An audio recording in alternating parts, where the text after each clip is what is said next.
Hey, what is up, mortals? It is. Welcome to Part 1 Season 1 What Deku Had in Namu. I just wanted to greet you guys by just saying, sit back and relax, you're in for a treat. So, we begin. As he sped through the city, he felt something slip out of his pocket. Unfortunately, due to the urgency of the situation, he was unable to inspect what had fallen. It took some time, but he was able to find Ida. Izuku zoomed through the alley, cocked his fist back, and slammed it right in the face of a katana-wielding madman. The assailant staggered back, putting distance between the prone form of Ida and himself. Bingo, he was right on the money. When Ida looked up, he saw the familiar green unkempt hair of Midoriya. The hopeful turbo hero hadn't expected anyone to come to his rescue, much less his friend. Tenya Ida expected an intimate duel for justice, ending in his victory and the hero killer behind bars. Instead, he was incapacitated. And though he never asked for it, relying on Izuku to save him, he would start to berate his reckless friend for his audacious actions and interference. Deku ignored his friend, instead using this moment to pat his back pocket before pausing. The item he dropped earlier was his cell phone. Shaken, but undeterred, Izuku got into a fighting stance. No help was coming. I can't leave you here, Ida, because it's like All Might said, giving help that's not asked for is what makes a true hero. So I'll save you and the other hero just like All Might would. Nervous and uncertain, Izuku would give a weak grin, unknowingly excited his opponent with his declaration. Before the inevitable clash began, Ida offered what little information he had on the hero killer, Midoriya. Don't let him cut you. I can't move. He cut me, then my body shut down. As Izuku processed the information, Stain threw himself at him, blade in hand, posed to slash the hero hopeful. Deku met the killer's charge, dodging underneath it before leaping into the air and slamming his fist into the villain's skull. Acting quickly, he went into rescue mode, lifting Ida in a fireman carry before pivoting in the direction of the other hero. Without warning, Izuku's legs gave out from under him, dropping Ida in the process. The two teens looked up, finding the fanatic gleam of Stain's devilish eyes. You prioritized rescue over seizing the opportunity your attack granted you. Not that it would have made a difference. I'm just impressed. You're a true follower of All Might's legacy. You're worthy of living. It's a shame the same can't be said about these two. The mass murderer raised his blade to bring an end to the blue-haired boy. Wait, the green-haired boy yelled up with a shaky voice. I know why you're doing this. I know how you feel. You want to make the world better, to get rid of fake heroes, but you're only making things worse. Izuku spoke, looking the man in the eye without fear. People can change and embrace a better path. The right path, but that can't happen if they're all dead. Izuku continued with his heart on his sleeves, offering its unfiltered contents to the manic killer. Stain whipped up some of Ida's blood with his katana, before lapping it up with his ghastly purple tongue. Intently, the killer's eyes looked into the innocent pools of emerald beneath him. You're an honest kid, little hero. It'd be a lie if I said I wasn't moved. However, my work is more important than your ideals. The only way to cure this pestilence is to cut off the putrid flesh poisoning the body of heroism. The killer brought his blade down to kill what was in his eyes the lesser of the two. If you judge others, who holds you accountable for your mistakes? Izuku screamed, causing the blade to miss its target by mere centimeters. What did you say to me, boy? Stain asked with a dangerously low growl. Stain had once thought he could spare this boy's life, but his condescension had twisted something in the man. He would give the boy one chance to explain himself, then Stain would kill him. Elaborate, child. Ingenium was a genuine hero, and you crippled him. The hero killer didn't seem impressed by what he heard, but what he didn't know was that Izuku was far from finished. He's worked with vigilantes to protect dozens of people most heroes ignored. He even offered them a place in his agency, or helped them get their hero license so that they could legally protect people when the vigilante crawler needed help to rescue Pop Step from the trigger manufacturers. He not only came to his aid, but broke the law to save her life. Pop Step's body was being controlled by a B-villain. If Ingenium wasn't there, it would have ripped its way out of her brain and possessed someone else. Izuku spoke, showing intimate knowledge that not even Ida himself knew about his brother. Stain began to feel an odd sense of déjà vu. He became Stain after Stental failed, due to his weaker resolve, and on that night it was Crawler who had degraded that person. He had suffered physical defeat at the hands of another, but the psychological battle was won by the Crawler. Now here was another, challenging his new ideals, his evolution with facts and passion. The two were so similar that the killer's mind began to twist the visage of the teens before him into those of Knuckle Duster and the Crawler. His gut nodded as he felt the pressure of a phantom hand take grasp of his heart and pull him away in warning. He elected to ignore it, as blade aimed directly at the illusion of the Crawler. I will never falter in my convictions, boy. You will not break what I have become. Just as the tip of the blade made contact with Izuku's suit, he regained control over his motor function. Delaware Smash. The baby-faced teen sacrificed his right index finger to send a bullet of wind at the raving murderer. Ada. I'll draw him away. When you feel better, get help. Ada cried out for his friend to stop, but it fell on deaf ears. Foregoing Gran Torino's teachings, the Emerald Hero activated full cowling to the max his body would allow. The hero and villain violently danced around each other in a circle of blood and ideals. When Stain closed the distance, Izuku used a Delaware Smash to push him away. When Izuku got in position for a knockout blow, Stain would throw a barrage of knives. This carried on until all but 2 fingers on Izuku's right hand were broken, distress clear on his face. Deku peered behind him. Ada and the other hero were still out of commission. What's wrong, Brett? Stain mocked. Noticing Izuku's worry, finally realized you're fighting a pointless battle. No, a hero doesn't abandon those in need. I'll beat you and be just like All Might. Stain snarled at the teen. Izuku was driving the man mad. If the killer didn't kill the teen soon, he would lose himself. What's more, that phantom hand was practically crushing his heart. Stain from the corner of his eye saw something that was sure to shift the boy's attention. What did you say again? A hero doesn't abandon those in need, right? Well, what would you call him? On the end of the dank alley, the other hero could be seen trying to sneak away. When he was noticed by Izuku's eye, he cursed. Damn it, what are you doing? Keep fighting so I can get away. He half demanded, half pleaded. Take Ada with you, Izuku advised expectantly. The hero shook his head. You got yourselves into this and you can get yourselves out. Running away. Leaving the 2 youths to their fate, the hero didn't look back. In a flash, a steel blade sunk into Izuku's right shoulder. The veteran didn't waste his time. Midoriya, Ada called out to his friend. Smash. Izuku used OFA 100% in his left arm on reflex. Breaking the limb, Stain dodged under the thunderous fist but was sent flying to the end of the alleyway, crashing into a nearby building by the air pressure created in its wake. Izuku fell to a knee, bleeding profusely from his wounds. The blade still sticking in his shoulder, Izuku elected to leave it in. Fighting to his feet, Izuku made his way toward Ida with a pained smile. Are you okay, Ida? Tears streamed down the armored teen's face. All of his friend's injuries and their near-death experiences had been his fault. Midoriya, you, how could you do this to yourself? He asked, voice cracking with shame and disappointment in himself. Because you're my friend, and I believe in you, Izuku answered, his voice hoarse and shaky. Let's get out of here. Sensation returned to Tenya's body, allowing him to slowly get back onto his feet. The taller boy's emotions were running all over the place.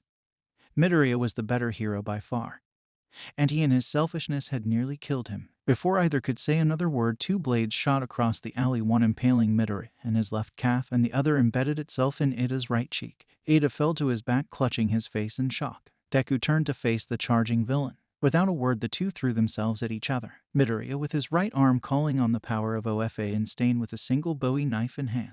SMASHDIE. The 2 sounded off together. Midoriya's fist reached Stain first, but as it did, the youth heard a loud crackle and pop. In his haste, Midoriya put too much of OFA's power into his arm, causing the limb to shoot off at shoulder level in a violent explosion of flesh and bone. In the end, his attack sputtered out before it could do enough damage to take out the hero killer. Stain was sent flying again, but only by a few feet, and upon realizing what happened, stopped. In his frenzy to prove himself, he'd broken someone who showed not only determination but a spirit willing to sacrifice everything for another. A truth that was made further evident by the clenched fist resting at his feet. Shame washed over him as he watched the child he tried so hard to kill agonizing on the ground before unconsciousness claimed him. Stain had been defeated. His idealism was worthless if he himself destroyed those he so desperately wished to prop up. Now, with a lost sense of purpose, the killer dropped his weapon and fled the scene to reflect on his actions. Midsection. Before we get back into the story, I would like to say that we've got a second channel called Anime Deep Dive. Anime Deep Dive goes over the hard facts of the anime presented. Now, in case you guys didn't know, we have a third channel called We The Celestial Naruto What If. We The Celestial Naruto What If mainly focuses on our Naruto What If series. If you are interested in content like this, please go check the description below or click the eye icon in the top right corner. Now, with that out of the way, let's get back into the story. Tenya quickly regained his senses and picked up his friend, and as fast as he could rushed him to a hospital. Tenya's disgust with himself grew as Midoriya's unconscious form shivered from blood loss. How could he explain this to anyone without wanting to renounce himself as a hero? Tenya felt that the right was lost to him forever. He was no hero. He was a failure who had crippled his dear friend. Midoriya was taken in for emergency surgery, and upon realizing it, further admonished himself for forgetting his friend's arms. The young man would have to explain what happened 2 times that night. once to the authorities and the second to Midoriya's mother. The poor woman wailed, clutching her heart before collapsing in a heap of tears. Ada wanted to comfort her, but he only made things worse. She fainted soon after from a panic attack and was taken away by the hospital staff. Shoto Todoroki. All Might, Gran Torino, and Endeavor later arrived. They'd already been briefed by the police and were waiting for Izuku in post-op.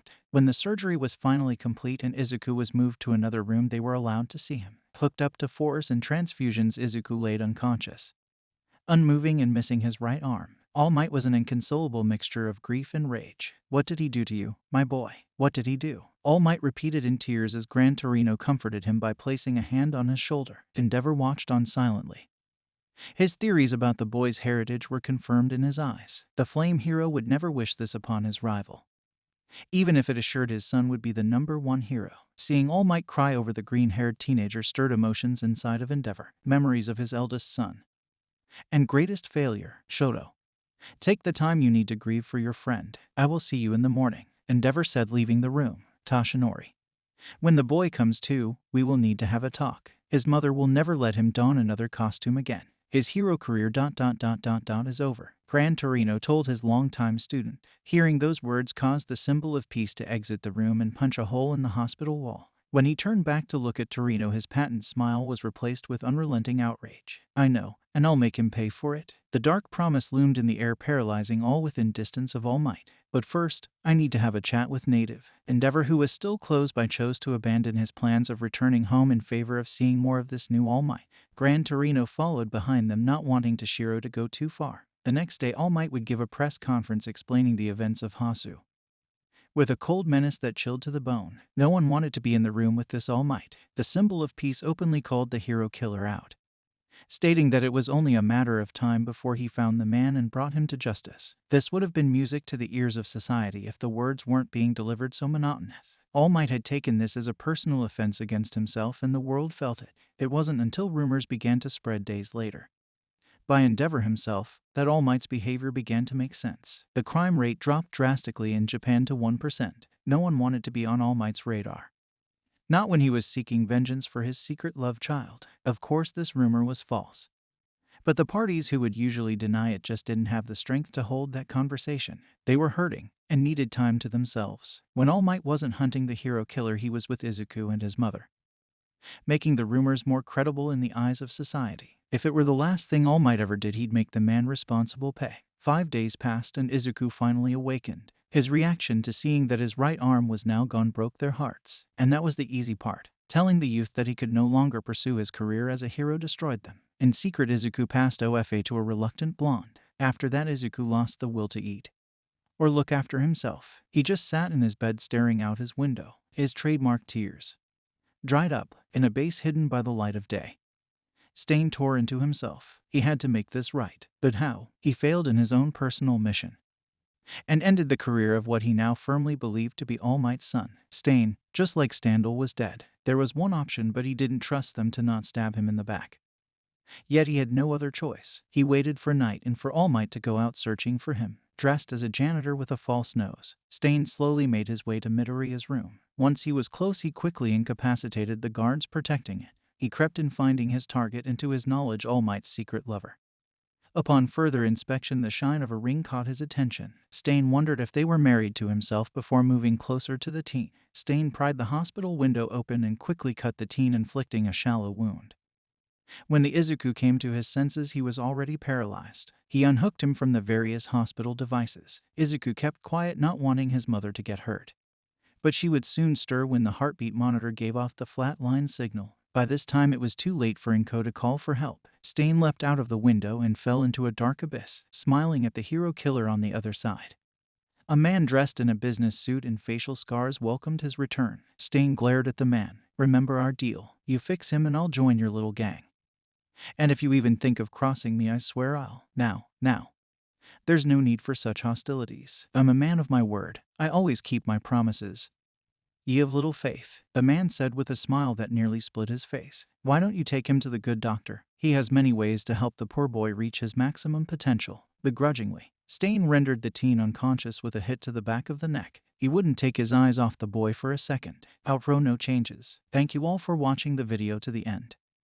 Now there are a few more things that I'd like to go over before the video ends. On behalf of We the Celestials, I'd like to thank the writer of this video and editors for this video. Their details will be in the description. If you're a voice actor, editor or writer, or you're interested in becoming one of those, go to the Discord that is in the description of this video and hit up the head of one of those areas. We're always looking for members to join us. That's it from us for today's video. So thank you all for watching. And don't forget to hit that subscribe button if you're interested and hit that like button if you liked the video. Until next time, peace out mortals. Have a fantastic day. Hey, what is up, mortals? It is. Welcome to part 2 season 2 What Deku Had in Nomu. I just wanted to greet you guys by just saying, sit back and relax, you're in for a treat. So, we begin. The man formerly known as Stain kept a watchful on All Might's son, his sole purpose in life, assuring the health and future well-being of the boy. The man had seen the press conferences and laid witness to All Might's soul laid bare. His hero wanted him dead.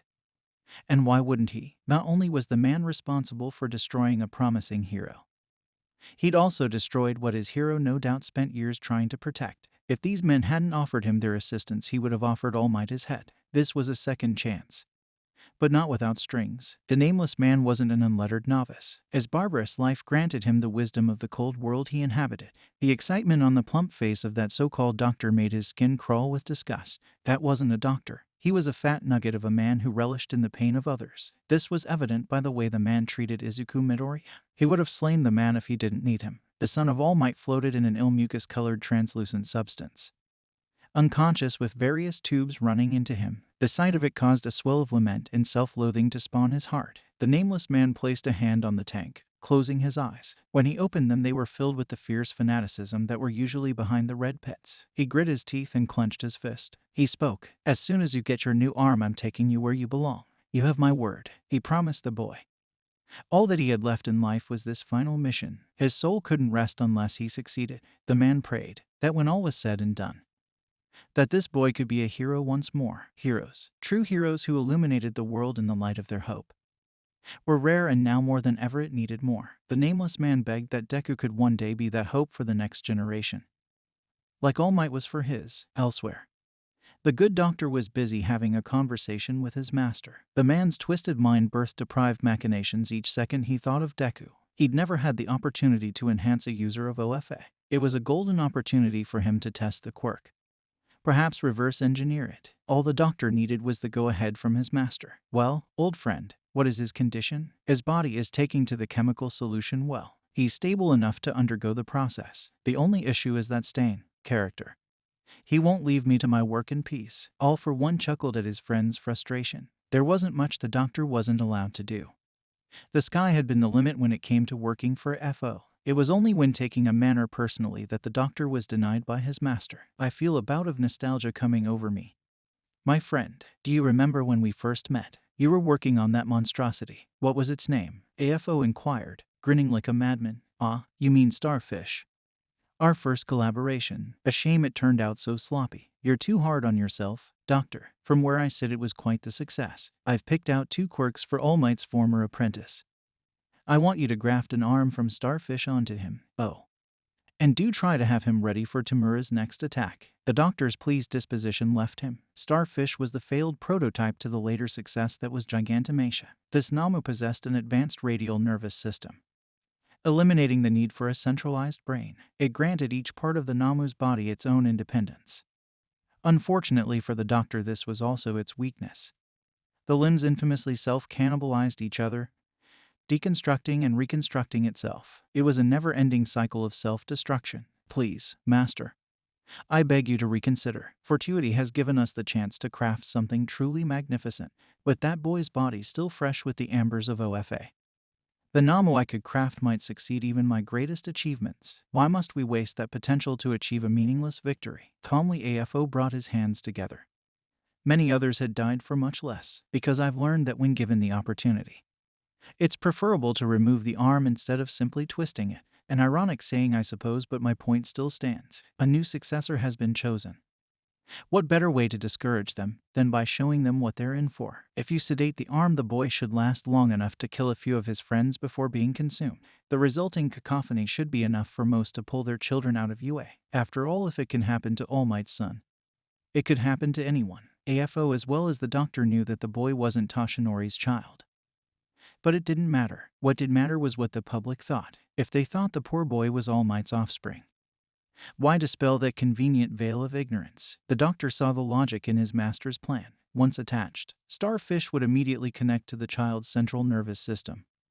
From there, it would drive the child to go on a rampage, killing anyone he came into contact with. While it was certainly an entertaining thought to maintain, it still felt wasteful from the doctor's perspective. Nevertheless, he would do as told, even if it meant losing such a promising subject. Meanwhile, a heavy cloud hung over the heads of Class 1A. Their world was shaken by the mutilation and abduction of one of their own. Nearly 2 weeks had passed since their friend and classmate was taken. The typically jovial vigor the class usually radiated was replaced by a wistful sense of loss. When they learned that Izuku was taken, there was anger, tears, and grief, as none of them could imagine anything pleasant to come of this. At this very moment he could be screaming out for them and there was nothing they could do about it. No one said it aloud, but they all blamed the happenstance on a combination of Deku's hero complex and Ida's stupidity. This caused a rift to form between the class and Ida. Uraraka, unintentionally, began to ignore Ida's presence. Bakugo glared constantly at him,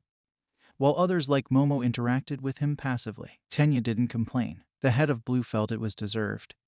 It was only rational. He chose to seek revenge and the price paid was his friend.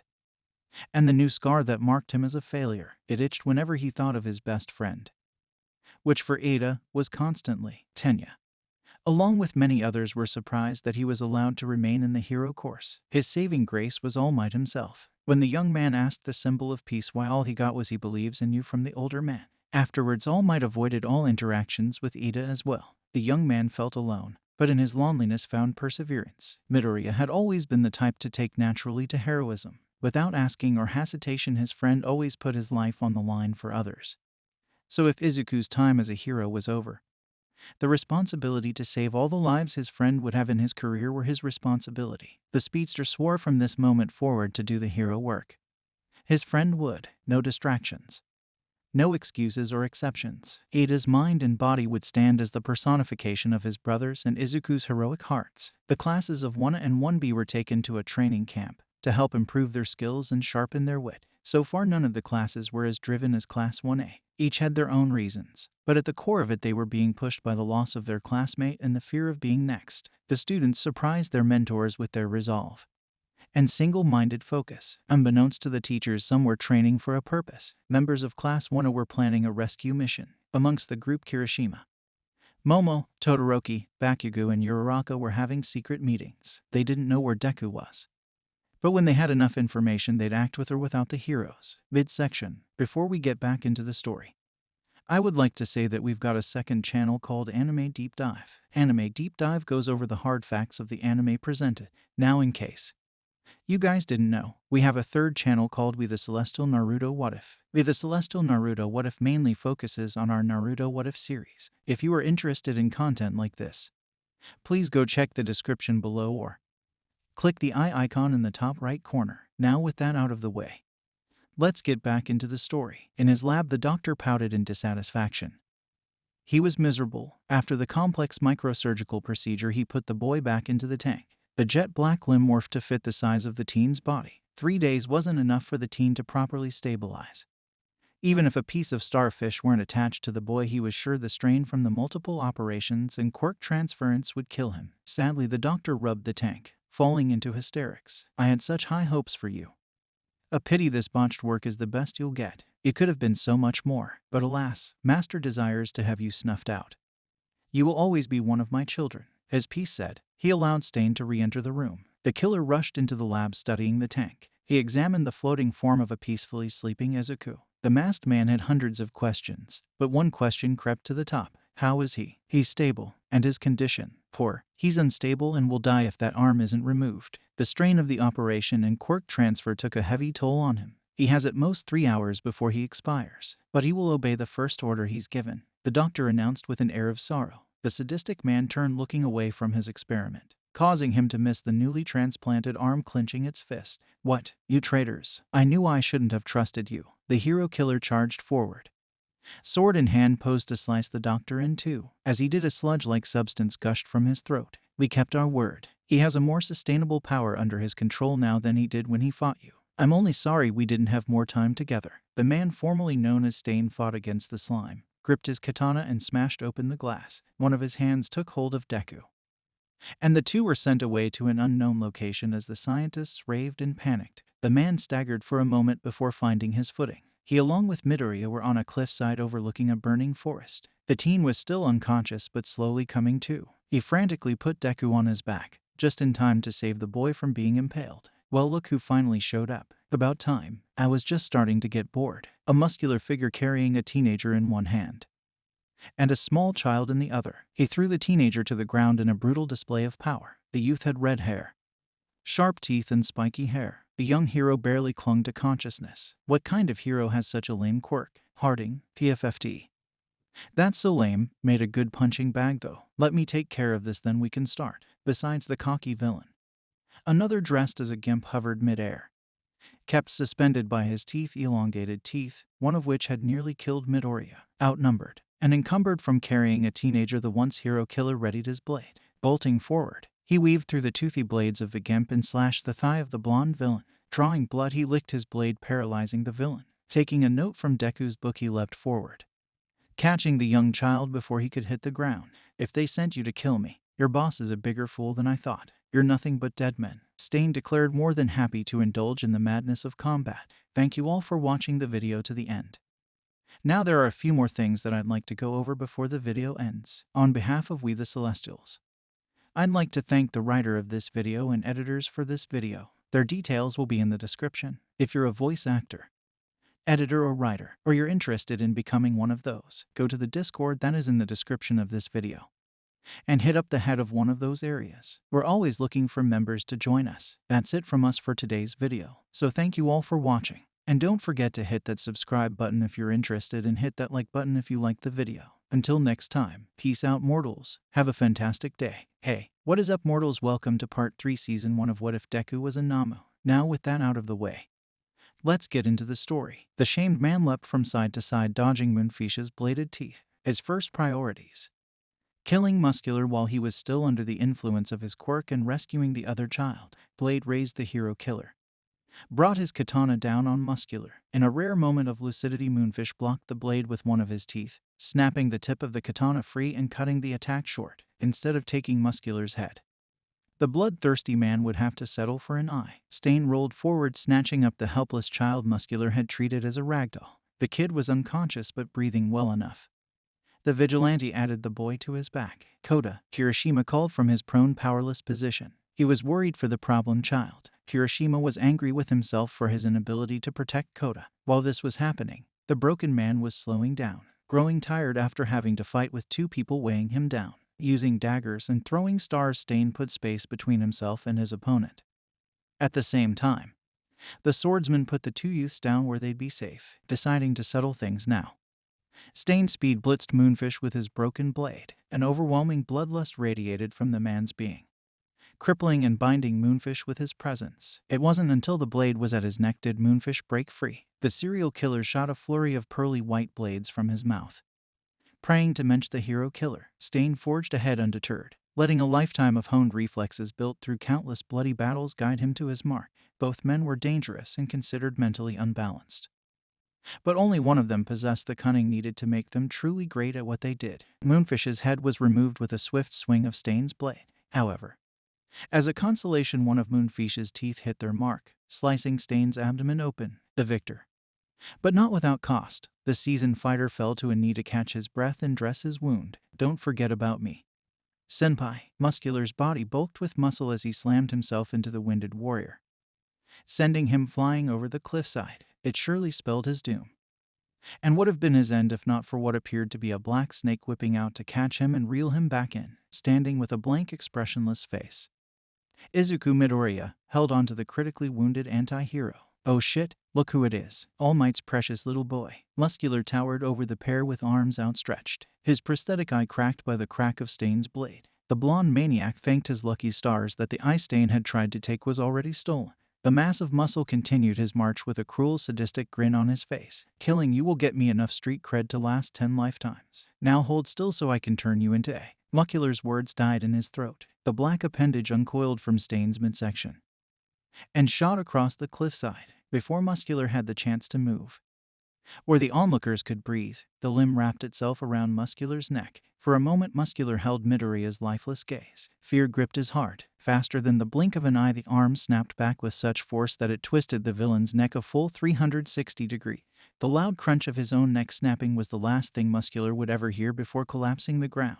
Deku turned his gaze towards Stain, before tilting his head and letting out an innocent giggle. Stain's blood ran cold as he realized the state Izuku was in. His mind had been completely whipped, leaving the young teen in a state of regression. The green teenager was no longer the youth that managed to make him see the light, but a vulnerable shadow of his former self. If Stain wasn't solely relying on him to stand, he would have collapsed under the weight of his failures. "What have I done to you?" Stain begged the question with pain in every word. It was then that he remembered what the doctor said to him. Izuku Midoriya would follow his first order no matter what. "Al, listen to me, boy. You have to find your father. Get back to him no matter what. He'll know what to do. Follow his lead," Stain demanded before falling into consciousness. Zombified and snapping at attention, Deku placed the man on his back and proceeded to follow his instructions, walking in the direction of blue fire slowly at first before breaking into full sprint, pink and green sparks dancing over his body as he became a blur to the outside world. The Nomu fight hero was moving so fast that he managed to arrive at the scene within moments.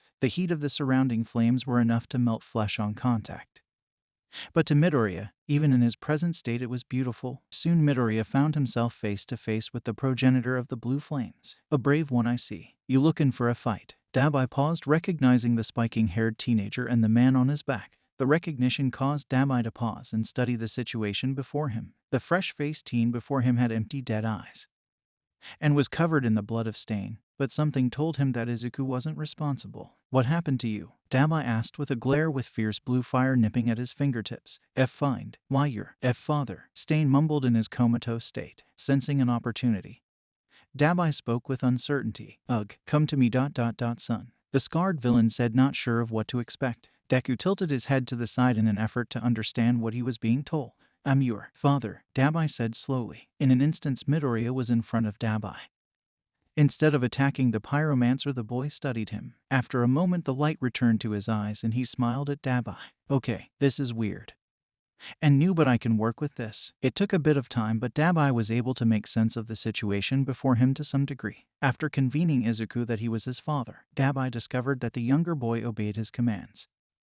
And while this made him uncomfortable to an extent, he was willing to exploit this. Dabai first commanded the youth to lay the unconscious Stain down. Upon inspection, Dabai learned that his inspiration suffered from a broken ribs and a gash on his gut. Using his fire, Dabai cauterized the wound shut, and while he didn't enjoy having to do it, left the man hidden in foliage. There was no doubt in the flame user's mind that Stain would find a way to survive or escape the authorities if he was discovered. If it had been any other time, Dabai would have prioritized his idol.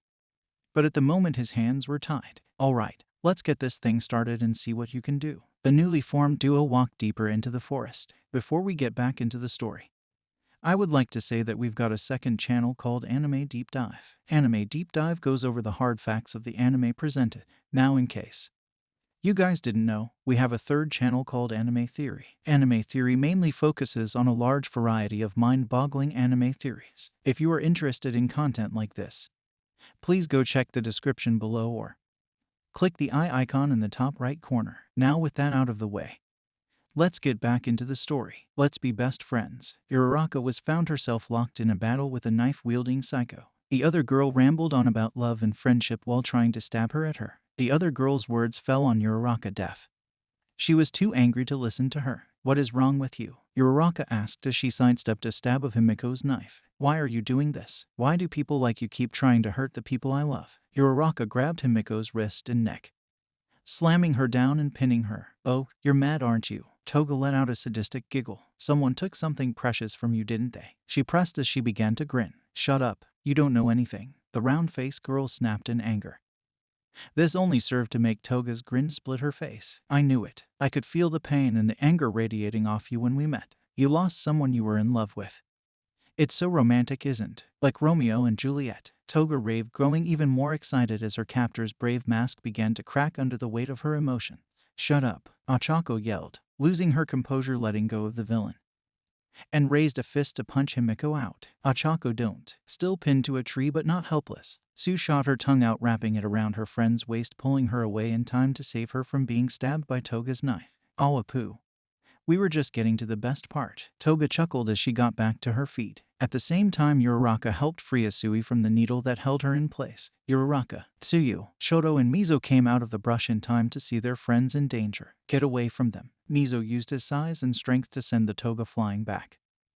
But like a cat, she landed on her feet. Dang, it was just getting fun. I don't feel like dying, so I'll leave now. Toga tried to flee, but an ice barrier erected in her behind her, leaving the villainess with no way out. You're not going anywhere, Todoroki said with a scowl. I won't let anyone who hurts my friends get away, Shoto declared, sending a wave of ice at Himiko, overwhelming and capturing her in a sheet of ice. As shit, Toga would curse with chattering teeth. You won't hurt anyone else, Aga. Damn. Shoto's passionate monologue was cut short by a blast of air pressure that shattered his ice barrier, inadvertently freeing the villain he had just captured. A figure shot through the air, catching the girl who had tormented his friends in his arms. When the dust settled, the UA students, a familiar sight came into view. It was their friend, Izuku Midoriya. Snarling at them with fury, Todoroki could only see his father rivaling. I can't believe we have to save your ass too.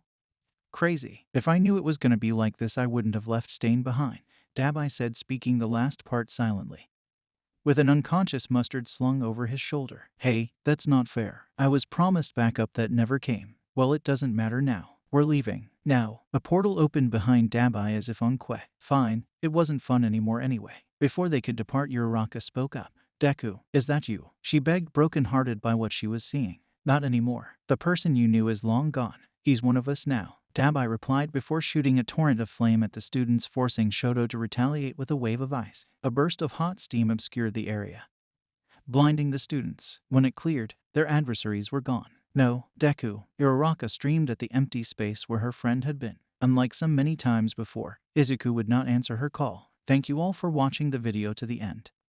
Now there are a few more things that I'd like to go over before the video ends. On behalf of We The Celestials, I'd like to thank the writer of this video and editors for this video. Their details will be in the description. If you're a voice actor, editor, or writer, or you're interested in becoming one of those, go to the Discord that is in the description of this video and hit up the head of one of those areas. We're always looking for members to join us. That's it from us for today's video. So thank you all for watching. And don't forget to hit that subscribe button if you're interested, and hit that like button if you liked the video. Until next time, peace out, mortals. Have a fantastic day. What is up, mortals? Welcome to part 4, season 1 of What If Deku Was a Nomu. Having completed their mission with limited success, the newly minted Vanguard Action Squad reconvened in the bar.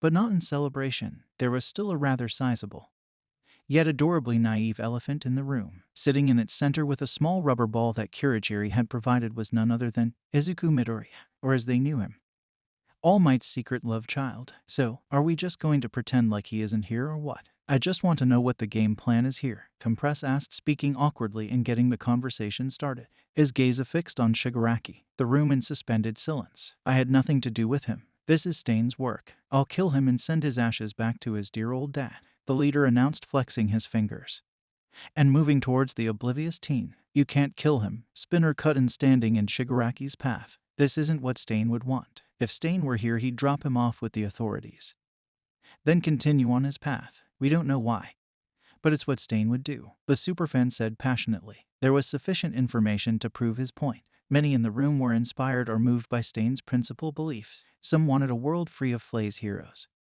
to be accepted, or to change the world in one profound way. Stain was the catalyst for the new faces to finally take grasp of whatever fate laid before them. This is All Might's son. Why would I allow you or anyone to give that fake anything? It was a statement, not a question. Tamura's skin was starting itch. When it itched, he grew agitated, and when he was agitated, it typically led to someone or something as a pile of dust at his feet. Move, Tamura ordered, causing Spinner to reach for the handle of one of his blades. The room was devolving into dissension, and Spinner didn't stand alone. One look at the broccoli top's face was all it took to see that he mentally inept. The teen was helpless, and killing him didn't rub some the right way. Sure, they weren't paragons of virtue, but even they had their limits. Mustard cocked his gun. The room grew hotter. Magna lifted her magnet, and Toga was taking it all in with a Cheshire smile. Before blood could be drawn and lives lost, a static voice came from over the speakers in the room. Now, Shigaraki, calm down. You're upsetting your new friends. As a leader, you must hear the woes and opinions of those that follow you. It is a monotonous task at times, but it builds character. Now what's wrong? All for One asked in supportive fatherly voice. They want to spar All Might's seed. Shigaraki answered in a growl. And that surprises you. From what I've been told, the boy looks rather pathetic. Killing the poor thing now would be tantamount to smothering a baby in their crib. Haven't I raised you better? The underworld boss chided gently. Yes, Shigaraki stepped down but still glared daggers at Midoriya. He wanted him dead, but now wasn't the time. Now that we're all calm, perhaps an explanation would suffice as compensation for this little tiff. The few grumbles heard told the man that the answer was a unanimous yes. As you all may recall, a few weeks ago there was a little incident in Hasu. The press told you how the child ended up in his condition, but not the why. It was then that All for One told them all in great detail. Stain's hunt for the hero native, Ada's quest for revenge, and Izuku's fight with Stain. After the fact, Stain was distressed with what he had done, ending the career of admittedly a true hero. I couldn't argue against that. He sought out help to mend the poor child's career, but unfortunately there were complications, thus explaining his present condition. He has no memories of his own. He's a blank canvas ready to be made into a masterpiece. He fenced with the hints of a smile in his voice. Midoriya was to All Might what Shigaraki was to himself. The mirth the ancient man was currently experiencing was like drinking an unexpected high-quality wine. This was true euphoria for him. I propose a vote. You all should choose if you'll kill him, keep and mold him, or give him back to the heroes. It didn't long for one of them to speak up. I say we keep him, Toga suggested with a bouch in her step, waving at the mental infant. He emulated her action, bringing a wider smile to her face. When he giggled at her antics, she closed the space and hugged him. Oh please, can we keep him? He's even covered in blood. He's perfect, she squealed with a manic glint in her eyes. Then, show of hands. Who says we take him to the authorities? No one but Spinner raised a hand, while Toga made funny faces so she could hear more of her muse's giggles. Who wants him dead? Compress asked. No one raised their hand, not even Shigaraki. Who wants to keep him? Dabai asked as the rest of the room raised their hands. Toga cheered, and with the exception of Toga and Izuku, the room grew awkward. So, like, who's going to look after him because we can't leave him with her? Mustard pointed at Toga. The girl glared murderously at him like he was trying to take away her new favorite toy. I believe I have the solution. Kurogiri, would you be kind enough to make our new recruit presentable? We can't have him walking around in such a disheveled manner. The smooth and pleased voice of All for One asked his subordinate, who obliged with a curt bow. Come, young one, let's make you presentable to the world. The newest member of the league looked towards Dabai for approval. The scared villain walked to the other boy, taking his hand and putting it in Kurogiri's. Izuku left without a fuss with Kurogiri. All eyes turned to him except Mustard. Stain ordered him to find his father. He thinks that's me, so now he follows me like a baby, the flame villain explained. This was an interesting development that was beneficial to the league. So, who did he kill? I just gotta know whose blood that was. No clue, but some of that blood is Stain's as far as I know. Stain was injured when the guy was carrying him, Mustard informed the group. Abruptly, Toga shot to her feet and ran off in the direction of Kurogiri and her new best friend. Should we try to stop her? Compress asked the group. No. If she does anything too crazy, we'll kick her out. Shigaraki spoke calmly as he left the room. He would use this new pawn as both a weapon against what he saw as a corrupt world and All Might himself. Everything he didn't like he would still turn to dust. Nothing that happened today changed that. Some time later, the classes of both 1A and 1B were gathered in an auditorium. Since the attack on the training camp, much was unfortunately going to change. Firstly, UA was going to be turned into an on-campus academy. The loss of one of their own and the subsistence attacks on students demanded more precautions. Secondly, they were offering student counseling to those who were stressed or concerned with their safety. Not knowing the fate of their friend had caused many of them to experience grief. But for Ada and Ochako, it drove them to hysterics and tears. Something horrible had happened to their friend, so terrible that the teachers and even the press were hiding information from them. After the assembly and the sun had gone down, the two classes uniformly met in a common room. The rival classes decided that it was best to exchange information and bury whatever grudges were between them. After some time of exchanging rumors and gossip, Kirishima shared his story with them. They turned him into one of those things. He killed a villain without hesitation, then he just walked away. It wasn't him. I don't know him like Bakugo or Uraraka, but I just know that the Izuku we knew was gone. There was nothing behind his eyes. He moved like he was an autopilot. I tried to call out to him, but I couldn't stay awake. I'm sorry. After Kirishima's tale, both classes sat in deep thought. None of them had ever considered the possibility of being turned into a mindless slave. Then it happened to Izuku Midoriya. And for what? Doing the right thing. They had many questions they knew no one else would answer for them. In truth, most were scared of a similar fate happening to them. With the rare exceptions of Bakugo, Shoto, and Ida, there was never a point in his life that Bakugo could say he was actually homicidal. Until today, the relationship he shared with Deku had eroded. He hated everything about the nerd not long ago. But that changed during the sledge villain attack, when everyone else was too much of a pussy help him. And the members of his crew abandoned him. Deku was there. Even after years of conflict, he still stood by him when it counted. Bakugo would never say it aloud, or admit it to anyone. But he truly did think of the nerd as his first and best friend. He silently swore to himself that come hell or high water, he would rescue that damned idiot regardless of his condition. Meanwhile, with All Might and a crowd of heroes, a plan was on the cusp of implementation. Stain had survived his near-death experience thanks to Recovery Girl. The instance he came to and saw All Might looming over him, he apologized fiercely and offered the symbol his life. When the killer discovered that Izuku wasn't returned to All Might, he swore revenge. The killer told All Might everything he knew, the location of the villain hideout, informants, and the names of anyone else who would know anything about All for One. After absorbing the information, All Might knocked the killer out with a single punch. Since then, the heroes laid the best plan possible to both rescue Midoriya and capture those keeping him. The room's aura committed within its walls several of the country's top heroes: Endeavor, Mariko, Best Jeanist, Edgeshot, Kamui Woods, Crust, and All Might himself. They'd all been called by All Might personally to aid in this mission, and they'd answered. Ever since All Might began looking for Izuku Midoriya, the world felt a weight it couldn't move off its chest. It was like everyone was holding a collective breath. A maelstrom was on its way, and no one wanted to be caught in its violent throes. You all have your orders and know your roles. Tonight we strike a deafening blow against villainy. The pro-heroes, sir. Night, I said, mobilizing his fellow heroes. Tonight the storm would touch down. Thank you all for watching the video to the end.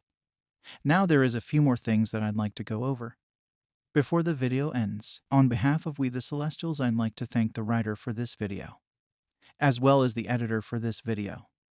Their details will be in the description. If you're a voice actor, editor, or writer, or you're interested in becoming one of those, go to the Discord that is in the description of this video and hit up the head of one of those areas. We're always looking for members to join us. That's it from us for today's video. So thank you all for watching, and don't forget to hit that subscribe button if you're interested, and hit that like button if you liked the video. Until next time, peace out, mortals. Have an amazing day.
What is up, mortals? Welcome to Part 5 Season 1 of What If Deku Was a Namu. Sit back and relax, you're in for a treat, and so we begin. I present to you all our newest member, Starfish. Kurogiri announced with a sense of satisfaction and pride in voice, standing straight in front of the band of villains.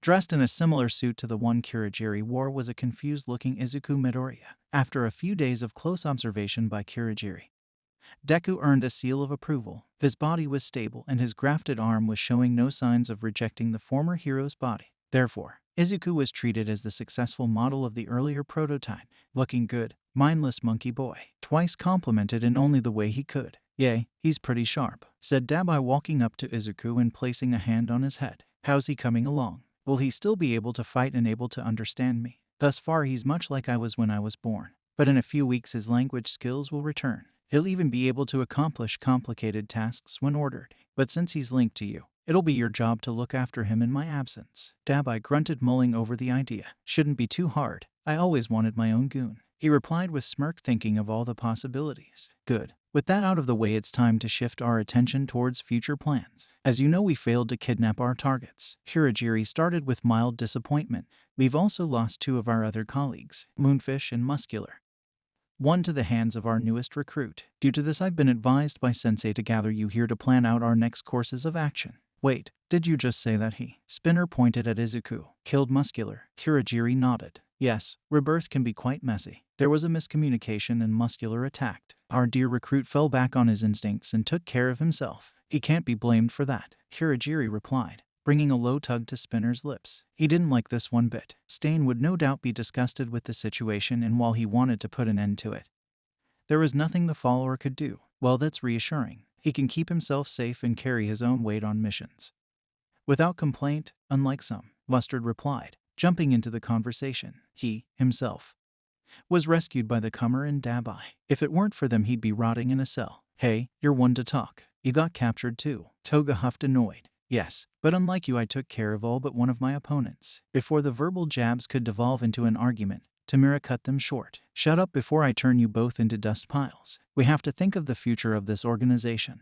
The heroes are panicked. The parents of those golden eggs are worried about their children. The iron is still hot and ready to be struck. I won't waste our momentum when we're winning." Tamura's short speech took control of the room. It was true to an extent. The world's attention was on them and All Might himself. So far they managed to achieve small victory after victory over the heroes since they announced themselves to the world, their crowning achievement being the abduction and corruption of All Might's golden egg. "If you want to bicker amongst each other, you can find somewhere else to be." Toga pouted and Mustard looked away in shame. The madman's clear promise of revoked membership silenced them. A voice crackled over an intercom. Expertly said, "Tamura, this is what I've been raising you for. It's nice to see you leading your flock in a respectable manner." All for One said smoothly with a tone that gave off hints of a smile. "My dear boy, words can hardly express the pride I feel for you in this moment. Not only are you taking advantage of the situation before you, but you're plotting your next move without me. Marvelous." All for One let his pride show. His student was learning, maturing in a way that he feared he wouldn't achieve. "Now that you've all settled down, I think it's time I gave the tutorial of your new asset." Within his body are 5 quirks. The first 2 are Siren and Pitched Vision, a hypnotic and visual enhancement quirk respectively. His arm's quirks are based on marine life and contains the other 3. It can secrete a translucent fluid that hardens into a shell harder than steel, produce spikes that contain a powerful neurotoxin, and transform into tentacles meant to extend and capture prey. "So he's like a sea monster now?" Tamura asked, scratching his head. "More or less. The doctor was going through a marine biology phase at the time. Left whole. The Namu Midoriya-kun's arm came from just kept going berserk, but broken up it seems to have become stable." The king of the underworld explained, intrigued by the discovery himself. "Does that mean I can't drink his blood?" Toga chimed in, earning a twitch from the arm graft and a chuckle from All for One. "You could, but I can't ensure your safety after or during the act, little miss." He has quite the skill set programmed into his mental faculties. The older man chuckled, finding the villainess's behavior hilarious. She reminded him of the older, chaotic days of quirks. It did his old heart good to see the newer generation let go and indulge in their more sinister behavior. "Awa," Toga said, disappointed. "Then can I teach him how to stab people?" "No, crazy. He's my goon. I'm not letting you turn him into a psycho murderer." Dabai spoke definitely. He respected Stain, and though he'd never say it out loud, All Might as well. The pyromancer did plan to use the kid for his own means. while simultaneously teaching him the ways of staying himself. Before further pleasantries could be exchanged, an unexpected knock at the door came. Did someone order takeout? Someone on the outside asked before the wall of the bar was blown in. Or justice with a side of vengeance? All Might said with a stern look of malice that none had bore personal witness to. In an instant their motion functions ceased, held in the grip of terror brought on by the symbol of peace. Even Shigaraki found himself short of breath. No words managed to escape their lips, except for one. All Might. Before we get back into the story, I would like to say that we've got a second channel called Anime Deep Dive. Anime Deep Dive goes over the hard facts of the anime presented. Now, in case you guys didn't know, we have a third channel called Anime Theory. Anime Theory mainly focuses on a large variety of mind-boggling anime theories. If you are interested in content like this, please go check the description below or click the eye icon in the top right corner. Now, with that out of the way, let's get back into the story. Izuku instinctively looked at the man he'd admired his entire life with childlike awe. Even in this state, a part of him still recognized the symbol and extended his hand in the older man's direction. This act would prove to be to the villain's advantage, as it gave All Might just a moment's pause. Why, young Midoriya, my boy. From his voice alone it was clear that his heart was breaking. All Might had spent countless days and nights searching for his former apprentice, turning over every possible lead just to have this moment. All Might moved faster than anyone in the area could anticipate and took hold of the teen in a bear hug. I've got you now. No one else will hurt you while I'm here, he declared, tugging at the heartstrings of the villains themselves. Even as they were captured by Kamui Woods, they were locked in a state of empathy and fear. Izuku leaned into the embrace, following his instincts. Even the grafted arm became slack, knowing there was no threat to itself. For what you villains have done, you will pay dearly for your crimes. I promise this on my life, All Might swore as his personal retrieval team walked into the room, still clutching onto Izuku. All Might continued on. You've gone too far and pissed me off.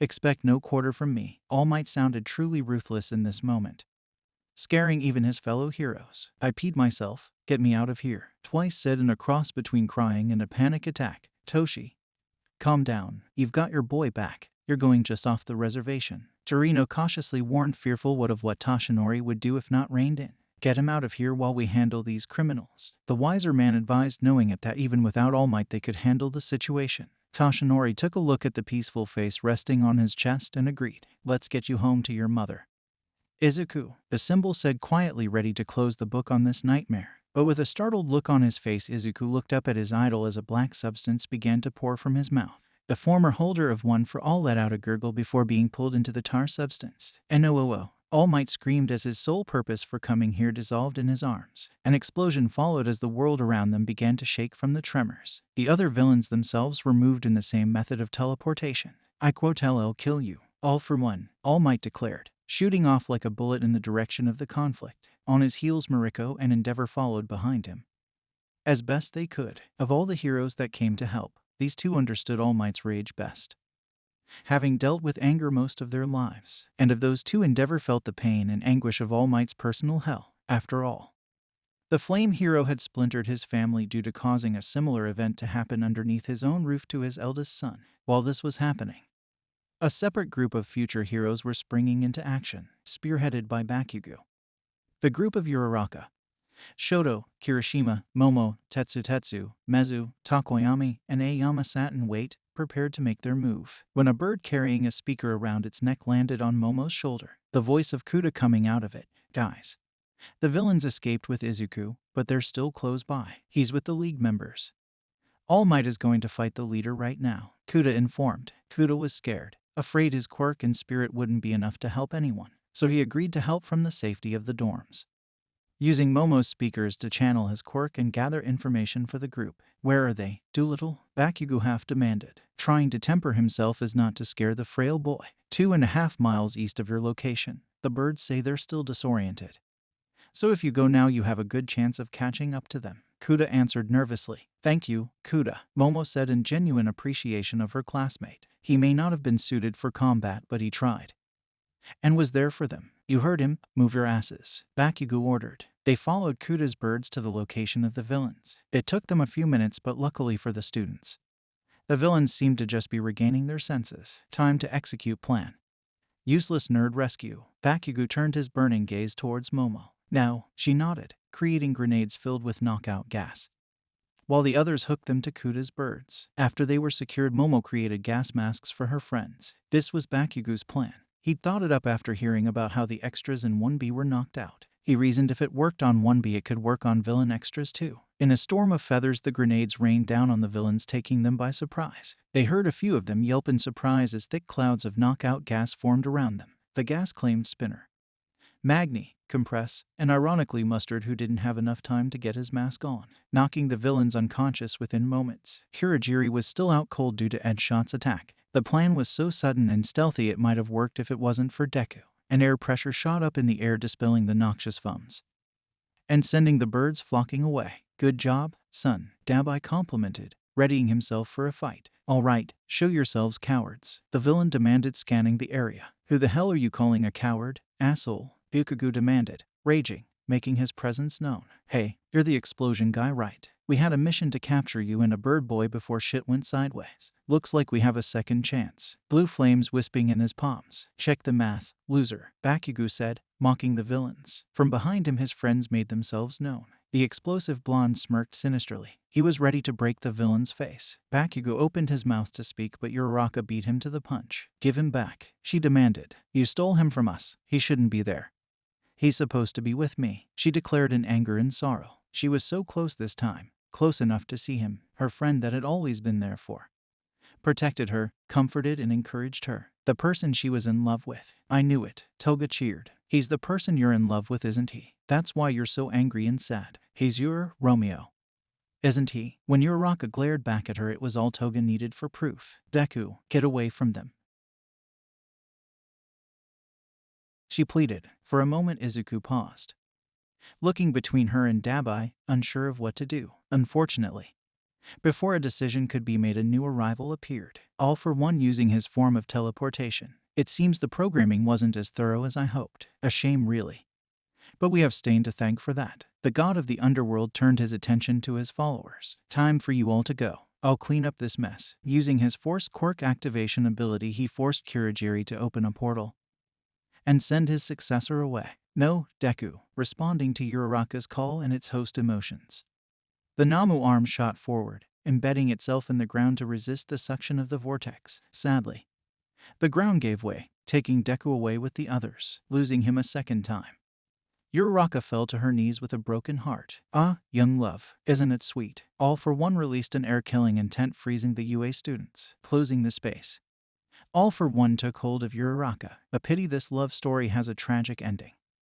Yet the best stories of this nature do have morbid conclusions. I know from experience, child. 3 people zoomed into the area. Ida attempted to kick the villain's head off, but was caught by the Dark Lord's free hand, a trickle of blood making its way down his palm. When the veteran villain found the cause, he realized that a blade was crudely attached to the rookie's shin. Stain came falling from the sky with his tongue extended. All it took was a lick of a single drop to paralyze the ancient criminal. Behind the killer, a girl with pink hair styled into 2 ponytails landed with a hop. "I got you, you son of a bitch." He raised his blade, marking the villain with shallow cuts to ensure there was a surplus of blood to keep the man down. "I'm gonna make you pay, you miserable bastard." All for One smiled from behind his mask. A thunderous impact landed, knocking Stain and the students away, kicking up dust. All Might had arrived. "Seems I can't catch a break." Boom. The impact of All Might's mighty fist broke All for One's mask and nearly killed the man. "What did you do with him?" All Might asked in a monotone voice. Raising his fist, Toshinori brought down another earth-shattering impact on the villain, this time shattering the villain's ribs, which in turn pierced his lungs. "What did you do to him?" All Might wrapped his hands around All for One's throat, slowly increasing the strength of his grip. With a bloody smile, All for One laughed. "It's too late for him now. He's already taken his first life. You've failed your teacher. You've failed her descendants, and where have your failures wrought them?" "Why me?" Toshinori's blood ran cold as his hated nemesis choked out his words. "You didn't know, did you? That woman you've been clinging to so dearly is Nani's daughter, and Koshimura, and Tamura, my apprentice, is Nana's other grandson." All for One beamed through broken ribs and a fractured jaw. "Tell me, my old nemesis, can you face her daughter again, knowing the scale of your failures, as both a mentor and a father figure, when her mother abandoned her children for your sake? To think that poor thing entrusted her treasure to you." It took the combined strength of Mariko endeavor in Torino to pry All Might off of the defeated villain's throat. Torino himself, having heard All for One's every word to his student, was at a loss. He too wanted nothing more than for Toshi to pop the villain's head clean off. But the world was watching, so he along with the other pros were forced to drag away a grieving All Might. Today, even with All for One's capture, marked another defeat for the heroes. Thank you all for watching the video to the end. Now there is a few more things that I'd like to go over before the video ends. On behalf of We the Celestials, I'd like to thank the writer for this video, as well as the editor for this video. Their details will be in the description. If you're a voice actor, editor or writer, or you're interested in becoming one of those, go to the Discord that is in the description of this video and hit up the head of one of those areas. We're always looking for members to join us. That's it from us for today's video. So thank you all for watching, and don't forget to hit that subscribe button if you're interested, and hit that like button if you liked the video. Until next time, peace out mortals, have an amazing day. Hey, what is up mortals? Welcome to Season 1 Part 6 of What If Deku Was a Nomu. Sit back and relax because you're in for a treat, so now we begin. Iravati, he muttered with a tear falling down his face. The girl who had called out to him triggered something that he couldn't recognize, and being separated from her caused an ugly feeling within his chest that he didn't like. As he tried to make sense of these complex emotions, those around still conscious eyed him with caution. Damn, and here I thought we might have a weapon worth using against the heroes, Tamura said with a half sigh, hand outstretched. He reached out to touch Izuku but was stopped by the firm grasp of Dabai. Try it and I'll blast you with a torrent of fire so hot you won't be able to tell the difference between it and hellfire. Understand? Dabai warned with a scowl. Again, he wasn't alone in his stance. Those still conscious glared daggered at Tamura. No one gets to make the things I like bleed but me, Toga said, drawing a pair of knives in her hands ready to strike. Stop right there, hand 'em in, twice announced, striking a pose. What the hell are you morons doing? Can't you see that you can't control him? Sooner or later he's going to turn against us. I'm doing what needs to be done, Shigaraki argued. His words failed to reach the ears of his contemporaries. We heard you, and we heard what the man behind the curtain said. The brainwashing wasn't as effective as I thought. Do you think we're idiots? Dabai said, slowly burning Shigaraki's wrist. Your boss betrayed Stain. They made All Might's son like this. Which means that Spinner was right and Stain wanted to return the kid to his parents. Dabai turned Shigaraki loose, which means that he was a true hero, and that mistakes were made. No one's infallible. We're only human, but you're so immature you can't see the value of his life. He, Dabai pointed at Izuku, was someone that would have died to protect anyone from harm. I know this because Stain himself went through a lot of trouble to fix his mistake. If you want to be the same as those heroic fakes, make another move and we can embrace the unknown together. Dabai warned with the wrath of 1,000 flames behind his eyes. Is that why you're doing this, Stain? Are his sermons all you stand for? Shigaraki glared with hatred at Dabai, fighting the urge to kill the other man for daring to scorn him. Of course I don't. If I did, I would have raised my damned hand with Spinner or taken him to All Might himself. I want to break down the foundation of this corrupted society and hold heroes accountable for their actions so that no little boy or girl ends up looking like me. Dabai ran a hand over the scars on his neck. I'm here because something needs to be done, and I'll use whatever advantage I can to accomplish that task. All Might's son, for better or worse, is one of us, broken and deformed because of the failures of this society. Look at the faces around you. We all see a bit of ourselves in him, and while you want to ignore it and fight it, you do too. Toga, Twice, and the other members of the League who woke up during the disagreement shared Dabai's scolding temperance. None of them were pleased with Shigaraki's hot and cold behavior towards their new recruit. What do you all know? It's because of All Might that this society is so weak. It's because of him that I ended up on the street with no one, which is all the more reason for us to take the broccoli boy with us. All Might is a symptom, not the cause. He actually cares and thinks he's making a difference. Did you think you're the only one society has neglected while worshipping him? Spinner barked in anger. If you kill him, a person who sacrificed himself for others, all you'll end up being is a hypocrite that needs to be put down. Mustard chided as he dusted himself off. Defeated, Shigaraki lowered his hand. He agreed with them internally. He had been let down by the society All Might helped prop up, and while the man made him sick, Shigaraki knew for a fact that the blonde fool believed in what he did. Keep him away from me. I can't promise I won't dust him if I have to look at him any longer. Finding a temporary truce, the League followed Shigaraki once more. Days later, All Might walked into a hospital with a bright smile on his face, a ray of sunshine as he often was. He was officially here to visit sick children and raise their spirits. Unofficial, he was here looking for a certain man. Toshinori, like many other men, had a vengeful side. which was why he had Stain taken to Recovery Girls Clinic when the maniac was found unconscious by Mandalay. The symbol of peace wanted to be the first and only person to speak with the man. Toshinori had plans to have a similar chat in nature to the one he did with Native. Unfortunately, the man squealed immediately.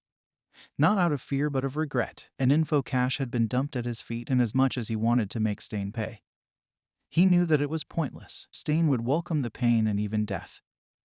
That killer was a fanatic, and fanatics couldn't be held to the same standards as someone as truly vile as All for One. He'd even been denied his redemption by that man, which left All Might with a great deal of pent-up frustration left untapped. He signed autographs, took pictures, smiled, and found his target. It took him 10 minutes of his hour, but when he laid eyes on the man responsible for his sorrow, the man's soul leaped from his body. When All Might's eyes failed to leave the man, the hamster-shaped doctor gave All Might exactly what he wanted. Boom! The floor gave way underneath him and a large tar-colored hand reached out to take a firm grip of the blonde.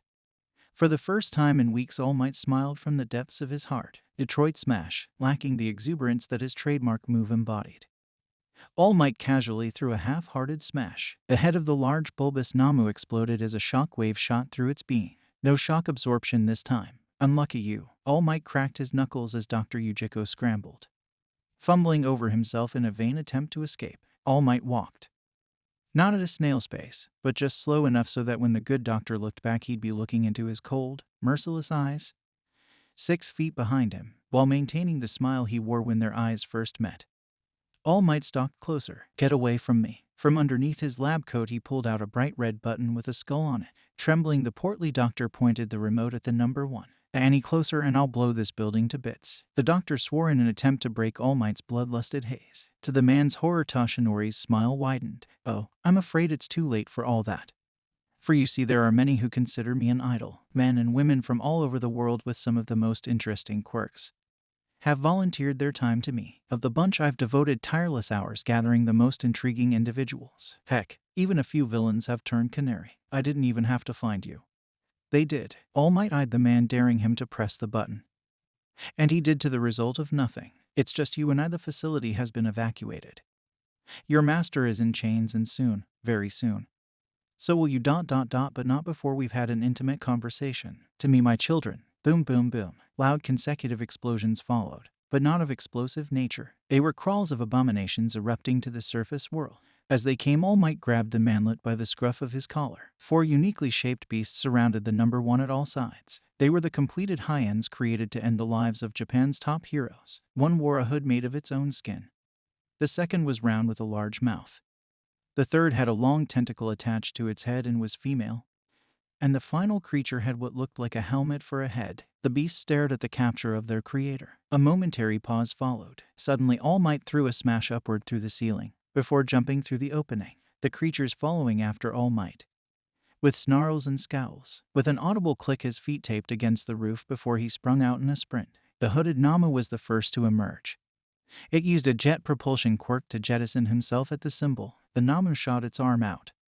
It elongated and expanded to take hold of the blonde. Toshinori used his speed and honed reflexes to slip underneath the limb, taking advantage of the Namu's momentum, charged back at the monstrosity and destroyed its brain with an ear-splitting smash. No, Hood-chan, Yujiko cried, watching one of his masterpieces get destroyed before it could regain its full senses. Decades worth of research were reduced to nothing. My precious boy. Hearing those words drip from the twisted man's lips flipped a switch in All Might's head. He tightened his grip on the man's fat neck and rushed forward. With his free hand, he chopped the head of the round Namu off before cocking it back and removing the head of another with a violent yank, crushing it in hand. The doctor wailed in a mixture of terror and grief as he was forced to bear witness to All Might's brutality. Space distorted near the hero's head as the last of Yujiko's creatures attempted to remove the symbol's head with a space distortion quirk. However, before the Namu could dream of succeeding, its skull was bashed in by a backhand from All Might, littering the roof of the building with bodies. No, you monster, how could you go this far? Yujiko wept, unable to go to his children's aid. The pain he felt was replaced with terror as Toshinori lifted the man by his coat and stared him dead in his eyesole. Your children, you say?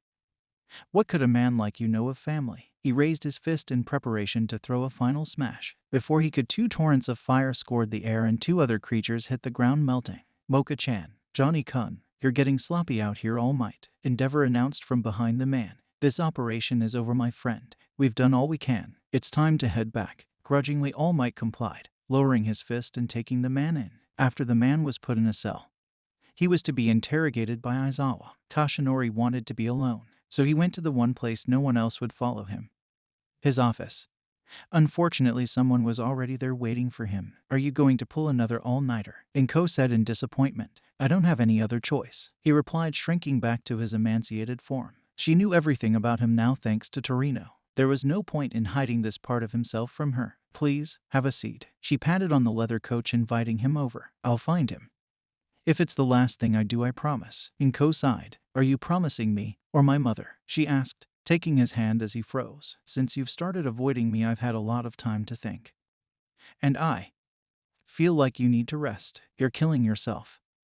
And if my mother or Izuku saw you like this, they'd beg you to stop." Inko said with tears in her eyes. "I was angry when I found out how my Izuku got a quirk, because of the dangerous path it set him on. But my son would have found a way to get himself into trouble with or without you. All you did was give him the best chance of having his dream. What happened isn't your fault. It was just the worst of luck." It pained her to admit this truth, but All Might needed to hear it, because if he didn't, he wouldn't last much longer. She gently took the sides of his face. "I can't say I forgive you, because there's nothing to be forgiven. But if you keep pushing yourself like this, if this kills you, I won't be able to face my son again. So please, rest." His armor cracked as he laid his head on her shoulder and cried. "I'm sorry. I'm so sorry," he continued as he took hold of her. He cried until he fell asleep for the first time in days in her arms as she rocked him back and forth. Midsection, Naruto What If channel. Before we get back into the story, I would like to say that we've got a second channel called Anime Deep Dive. Anime Deep Dive goes over the hard facts of the anime presented. Now, in case you guys didn't know, we have a third channel called We The Celestial Naruto What If. We The Celestial Naruto What If mainly focuses on our Naruto What If series. If you are interested in content like this, please go check the description below or click the eye icon in the top right corner. Now, with that out of the way, let's get back into the story. Weeks later, the League was on their own. No resources, no connections, and no lair to call their own. No one was willing to do business with them for numerous reasons, but the biggest was currently sparing lightly with Toga and the abandoned warehouse. So for days they'd been on the street surviving until twice met someone who offered them an opportunity, which was why they were here. Toga's partner stopped moving and pointed towards the door. The League followed the direction, and from it 2 people walked in. It was Twice with a man who wore a plague mask. His name was Kai Chisaki, or as he was going these days, Overhaul. "Good evening," he introduced respectfully. "My name is Overhaul, and you must the League of Villains, the former pieces of our once great king. I've decided that having you on my side would be more beneficial than detrimental, so I'm prepared to make my only offer given your current situation. Join me and I can help you weather the storm you've caused or continue your lives of squalor until All Might finds you." This did not go over well with the League. The man before them clearly thought little of them, no doubt wanting to use them for their name recognition to boost himself. "You think you can come here and boss us around, honey?" Magni demanded, lifting her magnet. "We came together to live our lives how we want. No one's gonna boss us around," she charged, activating her quirk, dragging Chisaki near her. But with one touch she was obliterated. The reaction of the League members was immediate and decisive. Compress, being the quickest, jumped in to seal Overhaul, but his quirk failed to activate and cost him an arm. "Starfish, play fetch," Toga barked out. With Dabai gone on a mission with Kirigiri, she was left in charge of Izuku for a limited time. Following her commands, his eyes became dull as his body glowed and his right arm bulked as he sprinted at Overhaul. "Shield," Chisaki demanded, prompting one of his men to get in front of him. Deku's artificial limb coated itself in translucent fluid that hardened and caved the man's chest in, killing him on impact. Shigaraki ran up behind Midoriya, jumping off his shoulders, and reached out for Overhaul. The leader of the League managed to take hold of the man's mask but fell short of being able to decay him outright. Reinforcements for Chisaki arrived, bursting through one of the walls. The Yakuza leader regrouped with his men, bringing an end to the conflict. "You have promise, but make no mistake, you have limited options. Think about my offer." Overhaul tossed them his card and left with his men. The League had been handed their first defeat. At the same time, a crimson-dressed man kneeled before the skeletal form of All Might. "It brings me no pleasure to have you within my presence, and even less peace that you are not behind bars. I have need of you, and since you are capable, I have no choice but to make use of you." Toshinori growled as he tossed a file at the kneeling man's feet. "These are the various leads that have come in. Use them to begin your search. If you come across anything worth knowing, you will report to me using the phone I have provided." You will involve no more vigilantes in your search. That pop-step girl was nearly sent to Tartarus until I stepped in. Now go and find my boy so that his mother can rest easy once more. Yes, All Might. The fanatic swore, taking the file and leaping out a window. Alone, All Might closed his eyes and sighed. Another took hold of his hand. It'll be okay in the end, Inko said assuringly. I pray you're right, Inko-san. I pray you're right. Thank you all for watching the video to the end.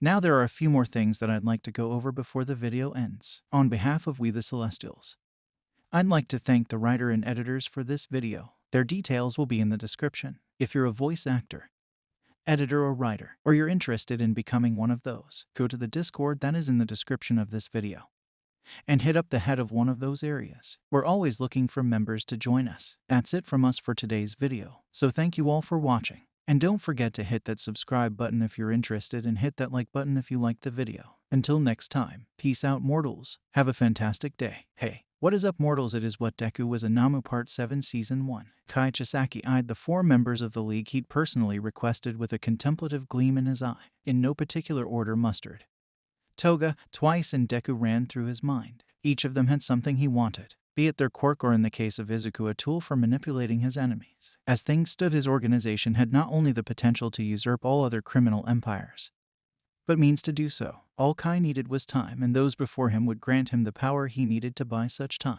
Before we start, I want you to tell me your quirks. You first, a youthful crime lord ordered as he pointed towards Mustard. Mine is called gas. I can generate a poisonous, sleep-inducing gas from my body. Anyone who inhales the gas directly will immediately fall asleep and remain that way until the toxin is treated. Mustard slammed a hand over his mouth, but it was far too late. Before he could ask what happened, Overhaul asked the same question to Toga and Twice, who were then forced to explain their quirks. The culprit behind it all was one of Chisaki's men. When they got to their newest member, he turned his attention to Toga. Do I tell them my quirk, Toga-chan? Deku said in a soft, childlike voice. The experiment was maturing rapidly and was nearing the point of mental balance. Soon he'd be just as capable as Kurogiri. No, Toga said, and defiantly sticking her tongue out at Chisaki. The aforementioned crime boss grew more curious about Izuku and aimed his attention to Toga. Why is he obedient to you? Toga cursed, biting her tongue before she was forced to answer. As since he was reborn, he bonded with my friend ... That friend gave me control of him because I took good care of him. This was interesting. So that explains the arm then. Must be nice having such an obedient slave. Overhaul commented with envy. He's not our slave. He's one of us. Toga growled, showing off her enlarged canines. Sure he is. I still need to know what his quirk is so I can give him a job. Overhaul said matter-of-factly. He won't be going anywhere without me. Toga said, standing her ground. It's okay,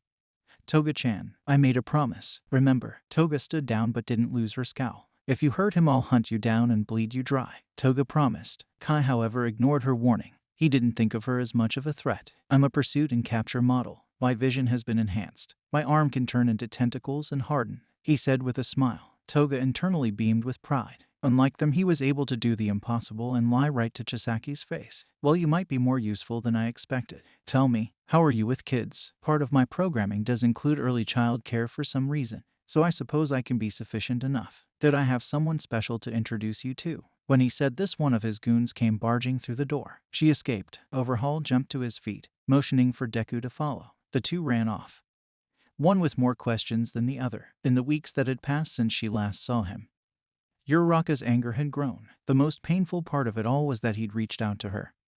She'd felt it and seen it. He chose her.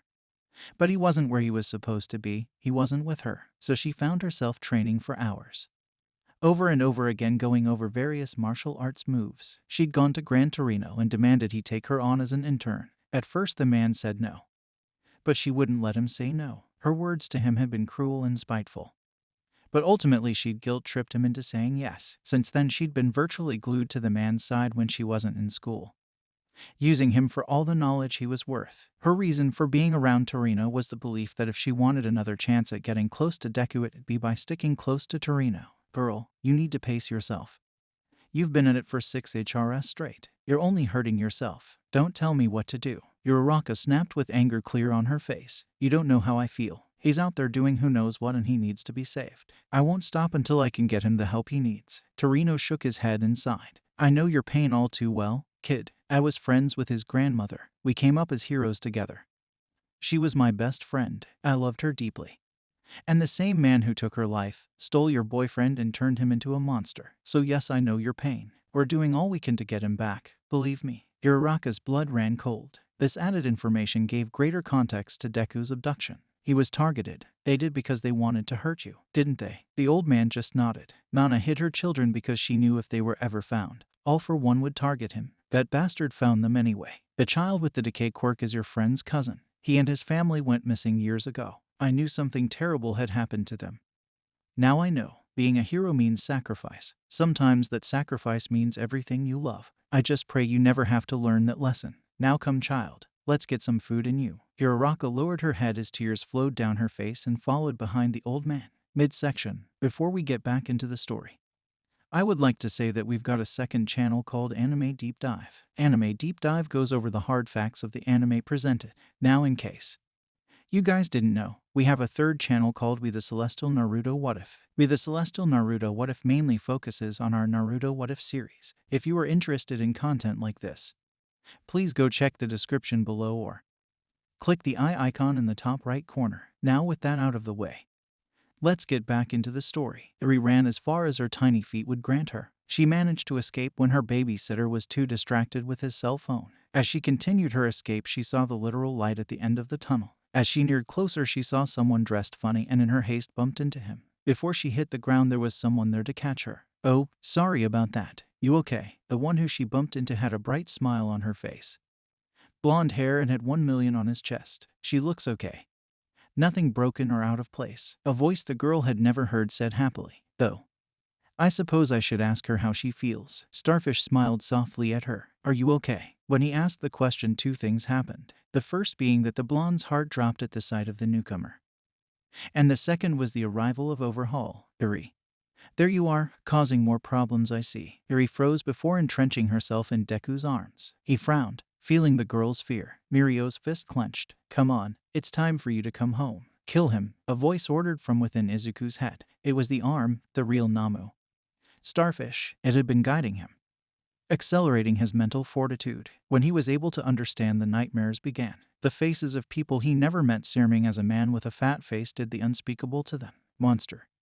Kill the monster. Promise. Now." The voice pleaded but was repressed. There was a plan in place. Deku would do as he was told and wait. "Let's go," Starfish said with a strained smile. "Sorry if we inconvenienced you, Mr. Hero, but I have to get my daughter home. Come along, both of you." Mirio watched them go into the dank dark of the alleyway, unmoving. When his shock left him, Mirio ran off to report to his master. Locked away in his lab, a madman smiled. He had no intention of letting the outside world know of his freedom.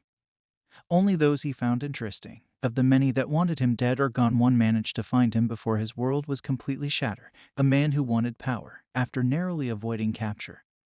By having a clone in place to take the fall for him, he was robbed of most of his resources. If he hadn't cloned twice his quirk, it would have all been over. He only had enough resources for perhaps one last masterpiece, and the proxy of said creation was currently waking up. "Hello, 9. It pleases me to see you awake," Dr. Yujiko said with a smile. "I have an offer to make to you, if you're willing to hear me out." The white-haired man left the tank with a groan. "Depends on what it is. I have all the power I need to make this world my own." The doctor smiled with a twisted grin. "How about I help you get out of that suit?" The doctor offered, feeding the man's need for power. "Talk. I could give you a freebie. A regeneration quirk I have loaded into one of my children. All I asked for in exchange is that once you have enough power, you take care of someone for me." "Why do you need me to do it? Don't you have an army of those things?" the man said, referring to the doctor's children. "I used to, but in the time you were sleeping, my friends turned against me. I took something from All Might and now he won't leave me be," he explained. "You want me to kill All Might for you?" the man asked with a raised brow,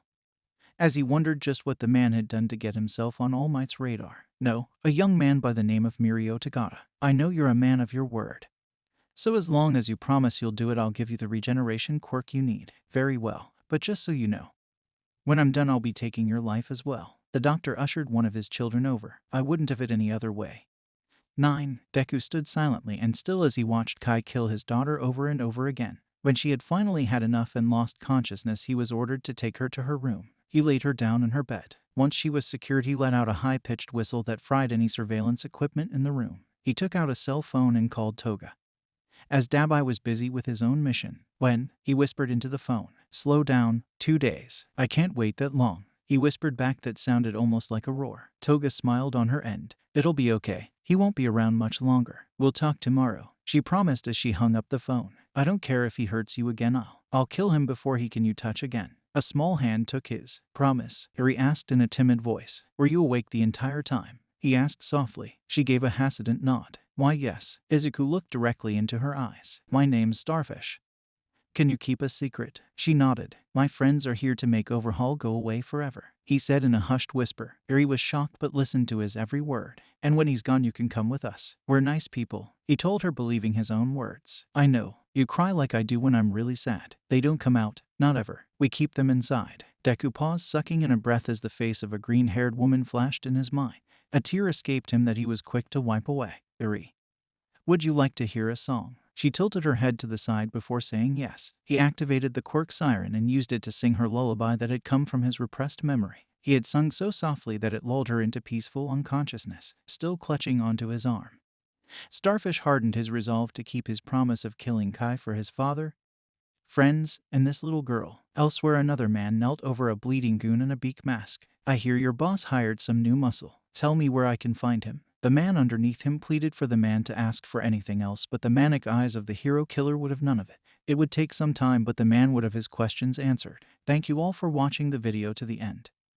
Now there are a few more things that I'd like to go over before the video ends. On behalf of We The Celestials, I'd like to thank the writer and editors for this video. Their details will be in the description. If you're a voice actor, editor or writer, or you're interested in becoming one of those, go to the Discord that is in the description of this video and hit up the head of one of those areas. We're always looking for members to join us. That's it from us for today's video. So thank you all for watching. And don't forget to hit that subscribe button if you're interested, and hit that like button if you liked the video. Until next time, peace out, mortals. Have a fantastic day. Hey, what is up, mortals? What if Deku was Nomu Part 1 Season 2? The time had finally come to put an end to Kai Chisaki and his operations. Months' worth of time were spent investigating the young mob boss. If it hadn't been for the disappearance of Izuku Midoriya, the raid would have been executed 3 weeks ago. Instead, the man who acted as the mastermind of the operation chose to honor an old friend and helped search for the missing teenager, for all the knowledge that his quirk granted him.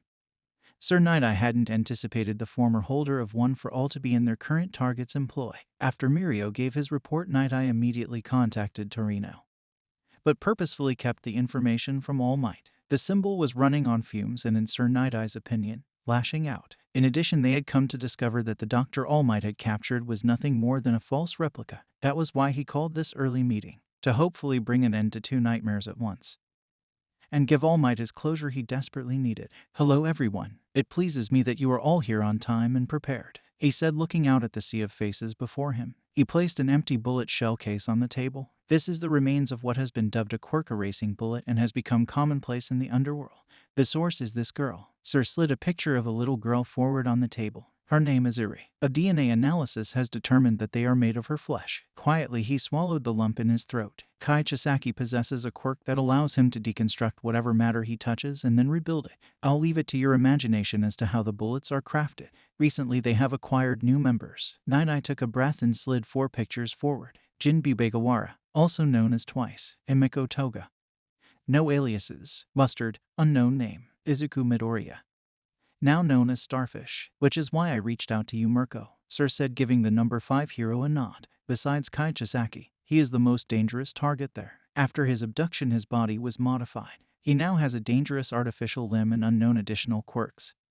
Along with his super strength, he kills quickly and to date has 2 victims we know of. The room became quiet as emotions washed over those who gathered, with the exception of Mirko, who whistled, drawing a glare from Uraraka and Torino. You made the right move calling me. I should be able to kick his ass, especially if he can't throw a punch without breaking a bone, she said with confidence. She'd seen him fight and doubted he could muster the strength needed to overtake her. Mirko, I wouldn't take such a lackadaisical approach to this situation. The augmentations they've applied to his body has made him capable of handling his strength. If you underestimate him, he will kill you, Sir warned. Maruko loved a good fight, and at times she came off a bit harsh because of it, but she had always meant well beneath her fierce attitude. Due to the savage displays of All Might, crime was staying down. Those brave enough to continue criminal activity were swiftly taken down by bored heroes wanting to make a name for themselves. Those who were high-ranking in the hero community were left with nothing more to do besides sit on the sidelines.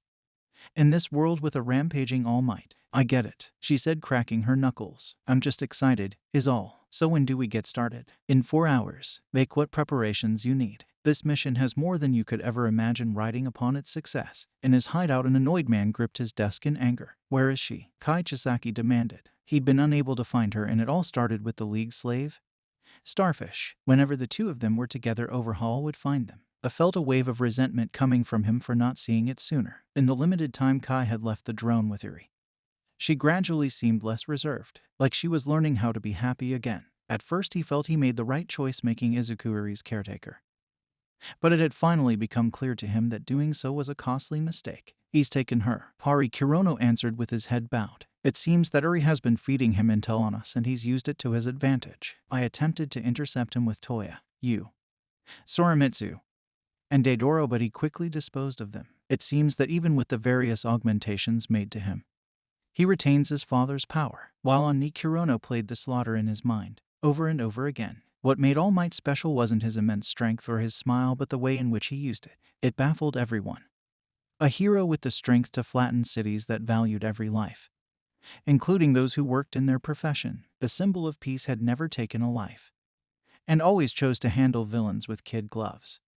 With the exclusive exception of the reanimated corpses known as Nomu. It was why even the most ruthless villains respected the man. However, in the back of the minds of many, there was a universal fear shared, and that was the horrific curiosity of what would happen if All Might turned his power against the world. The question was seemingly being answered today by his love child, Izuku Midoriya. The interaction between the head of green and 4 expendable bullets didn't even last a second before they were literally torn apart the moment they were spotted. So they're dead. I expected resistance, but not this. Where are they now? Overhaul asked, tempering himself to avoid lashing out. The northwest corridor. He and his partner Mustard are nearing an exit. Overhaul sighed heavily. Call for the remaining precepts and tell them to meet me here. I want you to go to your lab and secure the formula for the completed bullets, as well as all our data before burning it down. We've been compromised, and it's time for me to step in and end this little conflict. Elsewhere in the building, Mustard and Deku were making their exit. Mustard could hear his heart pounding and long given up on keeping up with Deku.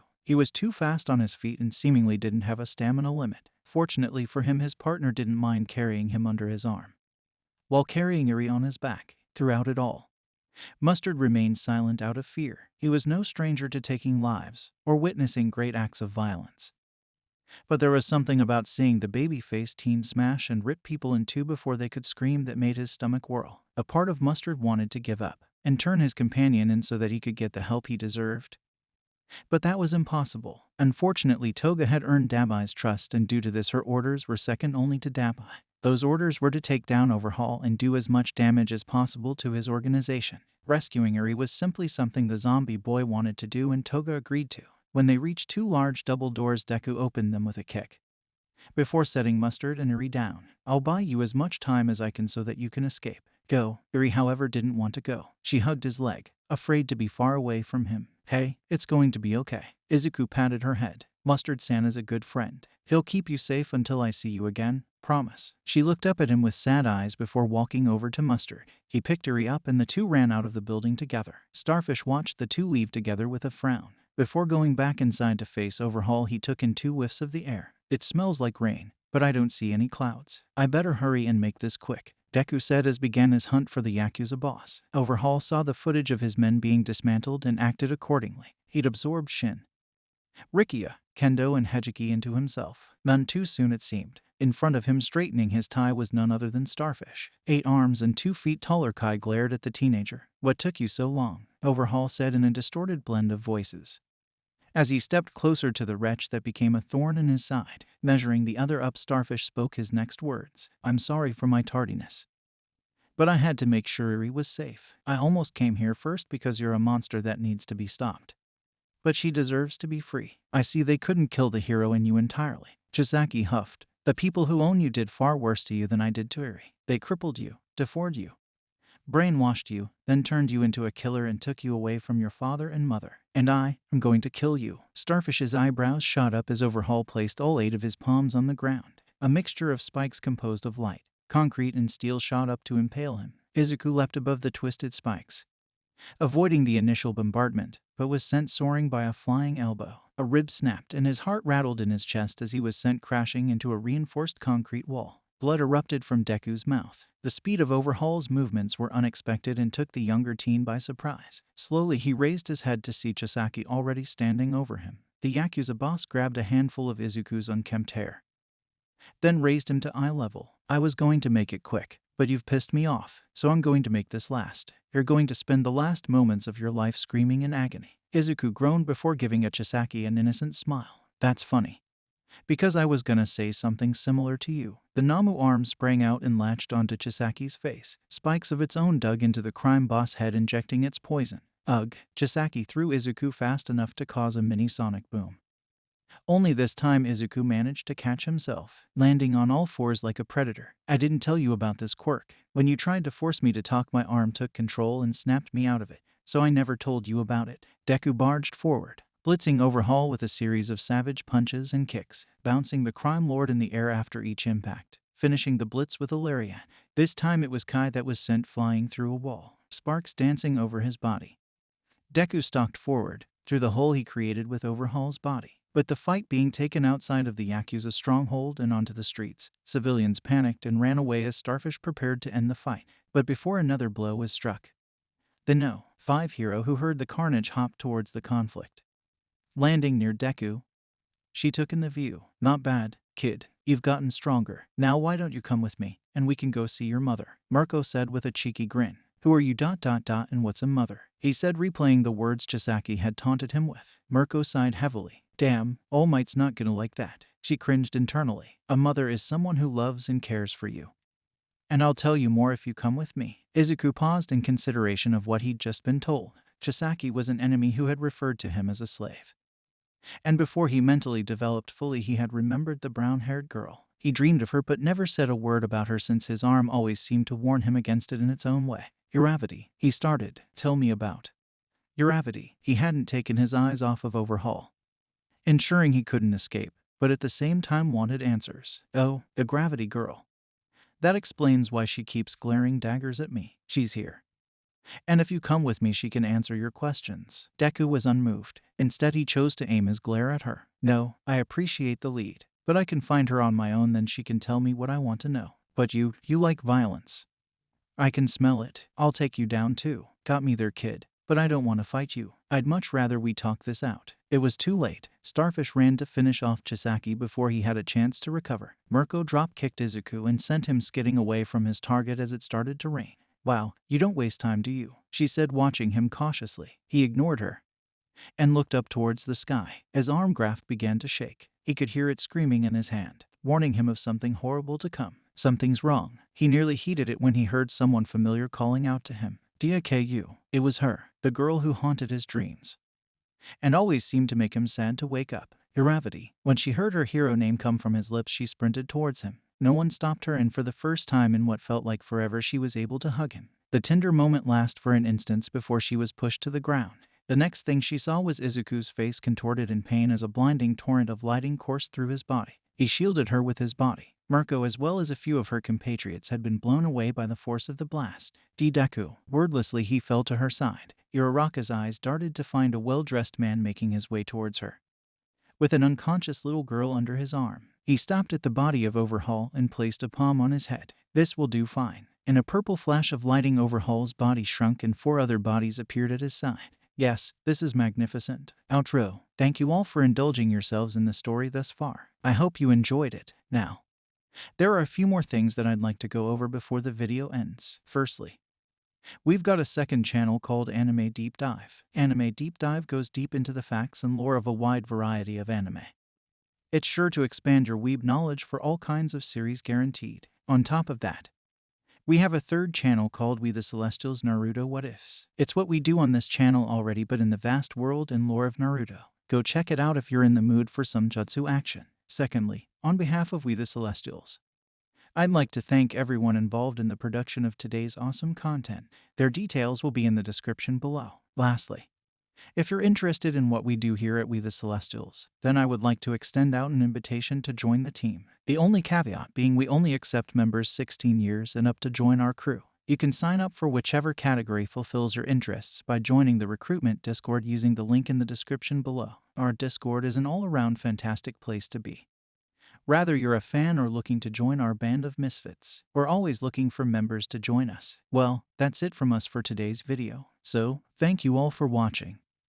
And have a great day. Hey, what is up, mortals? Welcome to part 2 season 2 of What If Deku Was a Nomu. I just wanted to greet you guys by just saying, sit back and relax, you're in for a treat. So, we begin. Coming here was a spectacular choice. Not only was the intel good, but with this new quirk my limit just got boosted from 12 to 20. With a look of contemplation on his face, he casually strode down towards Uraraka and his other targets. 9 felt fantastic. Stay away from us, Uraraka demanded as she threw her arms around Deku in an act of protective defiance. Her words were brushed off by a casual wave of the villain's hand. I didn't come here to play with children, little girl, 9 replied. I came to settle a debt before setting this world straight. I wasn't even aiming for him, but given who I hit, I'd say it was a lucky shot in the dark. 9 continued his stride. Gotta hand it to him though. If he was able to defeat someone like him. 9 nodded towards Overhaul. He must have a quirk worth taking.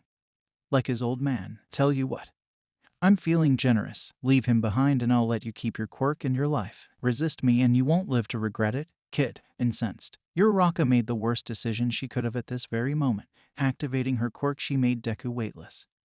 And with all her strength she threw him as far away as she could, before deciding to fight this new villain head-on. She loosed a pair of steel wires from the weighted support items on her wrist.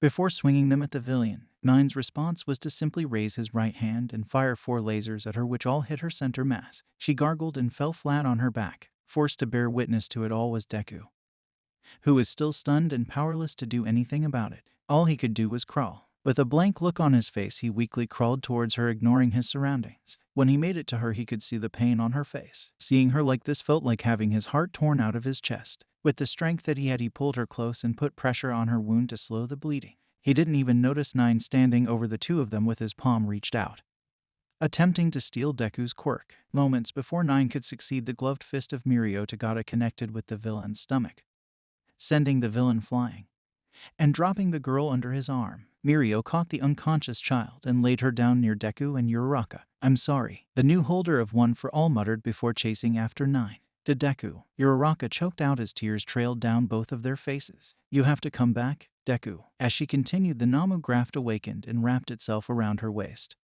doing a far better job of stopping her bleeding. I tried so hard to be like you ... and I failed. I wanted to save ... to bring you home because for once, I wanted to be your hero. She reached out for him with a shaking hand and touched his face. When we first met, I knew I wanted to be your friend, she said, straining to speak to him. Then why you saved me? You were there for anyone who asked without asking. When you were gone, when they took you away from us, nothing felt real. Izuku took hold of the hand on his cheek. I remember you, Uraraka. I just ... It feels like I'm swimming in my own head, and every time I get to the top and take a breath, I'm dragged back down. I'm so sorry. An influx of memories came rushing back to him after being struck by 9's lightning. All Might, his mother and co. Uraraka and his friends. Deku, come closer. When he leaned in, she laid a gentle peck on his lips. That could only last a moment. I love you, Deku. Her eyes closed and she became slack in his arms with a look of peace on her face. Shell-shocked by the experience, something broke inside of the already shattered teen's head. His tears dried up, and sadness was replaced with grief and utter rage. He picked her up carefully, holding her in his arms. He gently picked up Eri and ran off to get help. It took only seconds for him to find Torino, Kirishima and Fatgum, madness glowing in his eyes as he approached the trio of heroes. Take them, find help, he all but ordered in a distorted voice that rumbled with a deep baritone. Do as he asks, Night-Eye said, making his presence known. Mirio will need his help. I've already seen it. Night-Eye slowly walked towards Izuku. We'll take care of them. With the greatest of reluctance, he surrendered Uraraka and Eri before breaking out in a full-on sprint in the opposite direction. After he had left, something peculiar started to happen. Eri had begun to melt. On another battlefield, Toga was having the time of her life. In front of her with his blade drawn was none other than her idol. Stain glared into her soul, and it made her heart sing. I can't believe you're here, she said from behind a face-splitting grin. She had always hoped to run into the infamous hero killer but never expected for him to come and find her first. Where's the boy? Where's All Might's son? Stain demanded. You're not gonna try to hurt him again, are you? Cause I tried to drink his blood once and his new arm almost broke my neck. Toga giggled, cherishing every moment of this conversation. Stain was the embodiment of freedom to her many others. I'm not here for games, girl. If you won't talk, I'll make you answer one way or the other. I'm getting that boy back to his father even if I have to cut through you. Toga pointed at Stain. Spinner was right. You were trying to get him back to home. Guess I owe him a few bucks. But to answer your question, he's with a friend rescuing a little girl named Iri. Hearing the last part confused Stain. From what he knew of the League, they were just a bunch of anarchists who hid underneath All for One. Now they were rescuing children, but to what end? Why are you rescuing children? Thought you were a bunch of kids playing the villain? Stain inquired with a snarl and firm grip on his katana. Because most of us want to be like you. A lot of us were rejected by society because of our quirks. But then you came and showed the world how corrupt hero society was. You were so cool and stylish that the rest of us decided to come forth and show ourselves. I could call him if you want, but he may be too busy to answer the phone right now. Toga pulled out her phone and showed it to Stain. I was told to take you to him if you ever found us. If you want, I may be able to take you to him.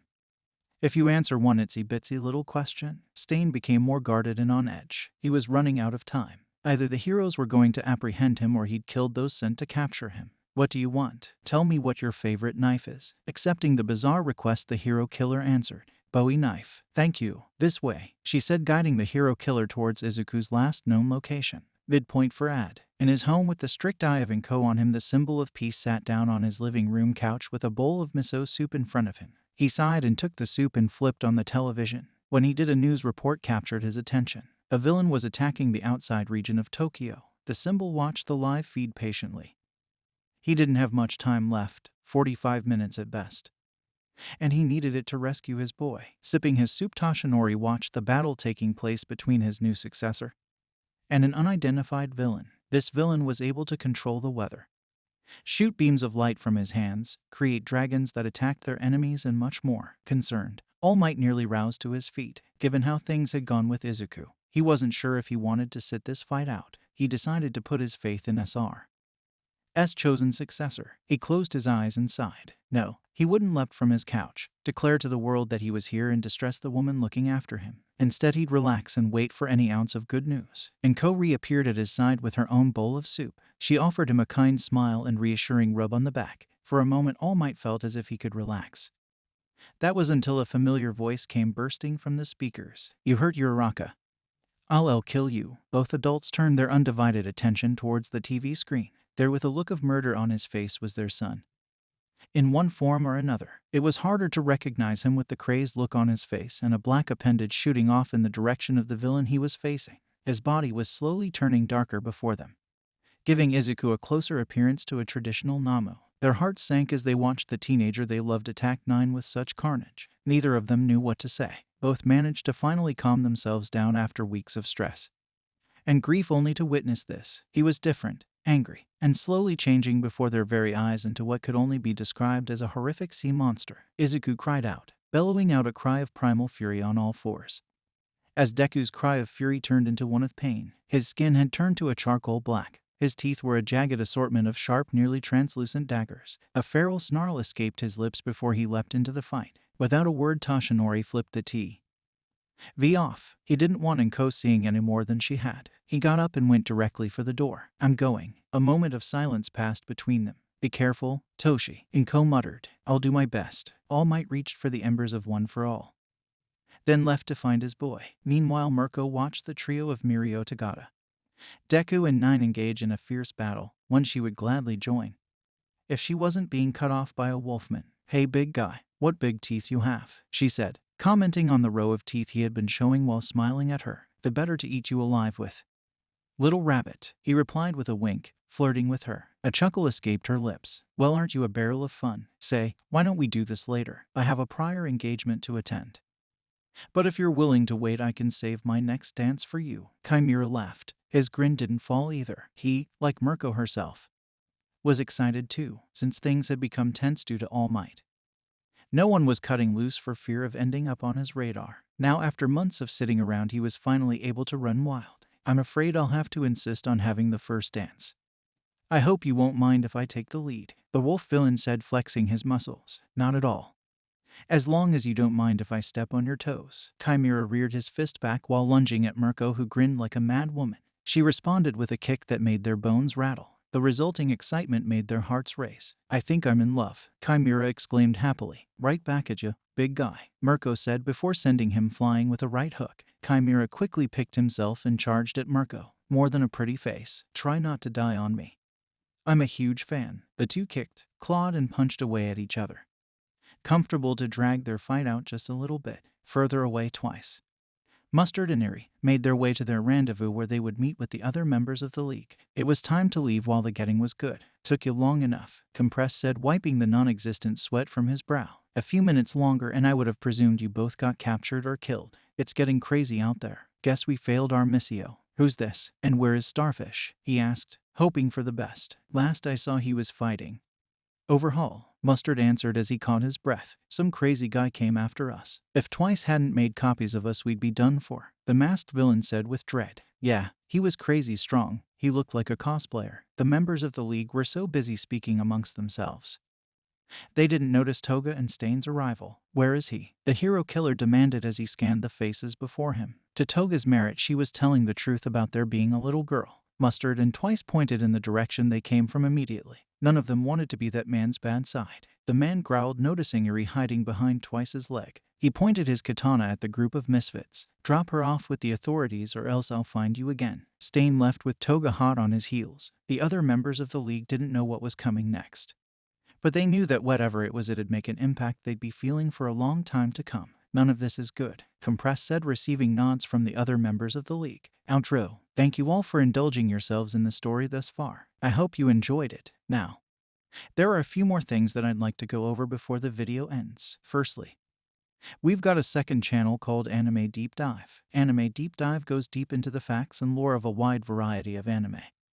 It's sure to expand your weeb knowledge for all kinds of series, guaranteed. On top of that, we have a third channel called We The Celestials Naruto What Ifs. It's what we do on this channel already, but in the vast world and lore of Naruto. Go check it out if you're in the mood for some jutsu action. Secondly, on behalf of We The Celestials, I'd like to thank everyone involved in the production of today's awesome content. Their details will be in the description below. Lastly, if you're interested in what we do here at We The Celestials, then I would like to extend out an invitation to join the team. The only caveat being we only accept members 16 years and up to join our crew. You can sign up for whichever category fulfills your interests by joining the recruitment Discord using the link in the description below. Our Discord is an all-around fantastic place to be. Whether you're a fan or looking to join our band of misfits, we're always looking for members to join us. Well, that's it from us for today's video. So, thank you all for watching, and have a great day. Hey, what is up, mortals? Welcome to Part 3 Season 2. I just wanted to greet you guys by just saying, sit back and relax, you're in for a treat. So, we begin. Beneath a thunderous cloud that rumbled with malice was its master, floating with forthright fury and elegance. This was the moment he spent most of his adult life waiting to achieve. A society ruled solely by those born with powerful quirks, and standing in his way were the last two individuals that could stop him, even if it was a minuscule possibility. One wore a composed mask, calculated and measured. The blonde teenager knew that he had to choose his next action wisely. The other foamed at the mouth, glaring daggers at the man who'd brought pain to one of those he loved. Both teens began their respective onslaughts in unison. It's a real shame such power will go to waste. You both could have had great lives in the new world. Nine brought his hands down with a dramatic swing. Bolts of lighting comparable to stage light beams burst forth from the cloud, filling the area with the sound of their thunderous wails and blinding lights. The raging youth that was Deku danced between the blast, contorting his body at odd angles, inching closer in a blur. Nerio harmlessly passed through the bolts like a ghost. Die. Power. Izuku reared his right fist back in preparation. His goal was the complete removal of Nine's head. Nerio tapped into all for one up to 70%. His goal was the incapacitation of Nine and the hopeful capture of Midoriya. That was when Nine stretched his arms out and twisted his hand in the direction of his opponents. Pointless. A split second later, the teen duo were frozen midair and unable to move. Izuku and Mirio struggled, but found that when they'd move an inch, their bodies would go back to their starting position. as if their actions were being rewinded. Have you caught on yet? Nine said with hints of a smile in his voice. I've paused time around you, locking you both in the moment right before your blows could land.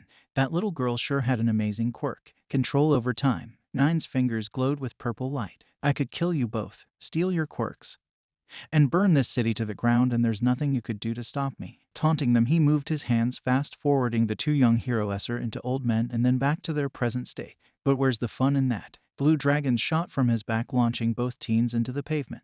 I've been weak for so long. I'll cherish my newfound power by breaking you. No sooner had he said those words did the world begin to bend around him. The air folded in on itself and boiled, condensing into two glowing red spheres. I've got many quirks I'm itching to try out, so please do your best to entertain me. The balls broiled all they touched. When they reached their mark, they exploded in a bright white blast of air. Because if you can't, I will find others that can provide adequate entertainment. Elsewhere, Mirko was dealing with her own problems. Crap. Mirko had to bury her fist into the concrete to keep herself from flying away. She'd been enjoying her fight with Chimera, till out of nowhere some new guy with insane power comes right out of left field. Amazing, isn't it, Rabbit? Chimera said, basking in the aftermath of the explosion. Well, it sure is something. Her body trembled with exhilaration. Hey, quick question for you before I kick your ass. Why? Why are you working for that guy? With the power you got, you could have been a kick-ass hero. The man spat at the idea. Take a look at me. That's all the answer you need. Mirko deflated. She was no stranger to quirk discrimination, especially those with mutant quirks that gave their users unappealing appearances. Damn, that ruins the mood a little. For what it's worth, I'm sorry. Head hung low, Chimera dusted himself off. You are all the warrior I'd hoped you were. I will ensure you live long through this day for the sake of our kind, Mirko-san. But don't think that means I'm going to just give up and go home. Chimera tossed his trench coat to the ground, then began a violent transformation. Standing at 9 feet tall and 900 ibs, Chimera towered over Mirko with an impressive hulking physique. Whistle. Okay.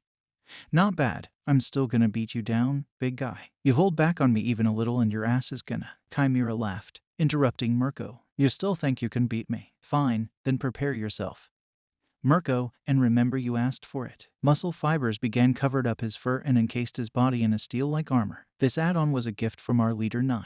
Used to belong to some tough guy named Muscular. It made him a powerhouse. But for one such as I, it's turned me into a true monster. Chimera shot forward, aiming a knee at Mirko's ribs. The hero dodged by mere inches but was blown back by the air pressure, responding quickly with a Muay Thai kick to his head. Mirko's heart almost skipped a beat when he brushed it off. This was it, the thrill of combat she loved and had been without. It was the lack of it that drove her to push forward and satisfy her hunger for conflict. All right, big boy. The kid gloves are off, so don't blame me when you end up having to eat your meals through a straw for a while. Chimera huffed. If that's what you're counting on, we're gonna have to do more than tickle me. Both combatants, hero and villain, were done holding back. Not too far away, Stain and Toga had made it to the battlefield. Blade in hand, Stain surveyed the area, his eye fixed on 9. All he needed was one cut to bring an end to his greatest failure. All Might would then decide his fate. So what's the plan? Toga asked, wanting to do whatever it was that Stain did and help her new friend. Izuku, wait for an opening. That guy's not in range yet, but as soon as there's an opening I shut him down. No more mistakes, Stain said without bothering to look in her direction. Toga was thrilled, because she was seeing her hero in action. Mirio managed to activate permeation at the nick of time. The blast radius of the super condensed air had been insane. Mirio had seen a lot in his short time as a hero, but it was the major league. He had gotten the power which Sir told the young man was his destiny. Armed with it now, he wondered if he truly should have said yes to taking the power. Mirio was far from a coward. He would risk his life for another in any given situation. But now he pondered if it were a selfish act. He and those extremely close to the situation knew Izuku wasn't All Might's true son, but the relationship between the two was akin to the one he shared with Sr. Might I? Mirio couldn't imagine the pain, could imagine similar or worse situations happening to his loved ones as the holder of One for All, a future he could not allow to be. In a nearby crater, Izuku stirred. He was nearly blown apart by the condensed air of one of 9's attacks. If he hadn't been able to harden his body with his shell, it would have been game over for him. He refused to die here. Izuku had a burning desire to accomplish his goals, which at the moment were to apologize to All Might, avenge Uraraka, and see his mother, who was probably worried sick. Like magnets, Izuku and Mirio's attention were drawn to each other, their resolve to win no matter what unifying them. They regrouped and without a word attacked as a team, watching them zoom through the air towards him. 9 chuckled with amusement. Yes, make me work for it. Izuku opened his mouth and emitted a powerful screech that could shatter glass and melt the brain. The sound wave tore through air, made 9's ears bleed. Disoriented, the villain created a force field around himself to block out the sound. The villain lost sight of his opponents for a fraction of a second due to the pain, and paid the price for it. Curiosity of Mirio. The young hero pounded away at the villain with frantic blows. 1 broke the villain's jaw. 9 began to fall toward the ground but caught himself in time. Using his newly acquired quirk, he rebuilt his body in time to see Deku flying towards him. 9 raised a hand encapsulating the former hero in a bubble. With a glare on his face, 9 took aim and shot 4-finger-tipped blast of energy through the teen. Izuku roared, tapping into a power his body had neglected for too long. The amber of One for All. The force field was cracked and later exploding. A look of rage plastered his face. Deku continued his charge unaffected by the pain. Common, bring everything you've got. 9 invited with wide open arms. Twin royal blue dragons emerged from 9's back and tried to catch All Might's apprentice. In an impressive show of athleticism, the green-haired teen dodged and leapt over them. When Izuku's clawed fist came within an inch of 9's face, he was frozen in time, along with Mirio, who sought to blindside the villain with a sneak attack. You two are truly remarkable. You would have made excellent additions to the new world. But like I said earlier, there's nothing either of you can do to stop me. But don't fall to despair. Your power will go towards building a new world, my world. 9 reached out to take a hold of both teens who struggled against invisible restraints. It felt pointless, but both teens refused to give in. Snap, crackle, what? A miracle. The horn on 9's head melted, releasing the 2 teens from their time stop. A savage uppercut from Izuku and a right hook from Mirio rocked 9's brain. Shocked, but emboldened, both began to throw everything they had at 9.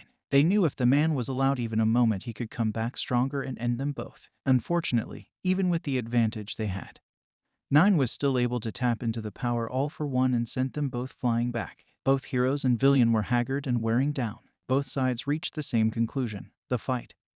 It had to end now. Mirio appeared at Izuku's side. They shared a look. 100%. Deku said, I only have enough for one more big strike before my embers of One for All fade away. I can give you one last opening.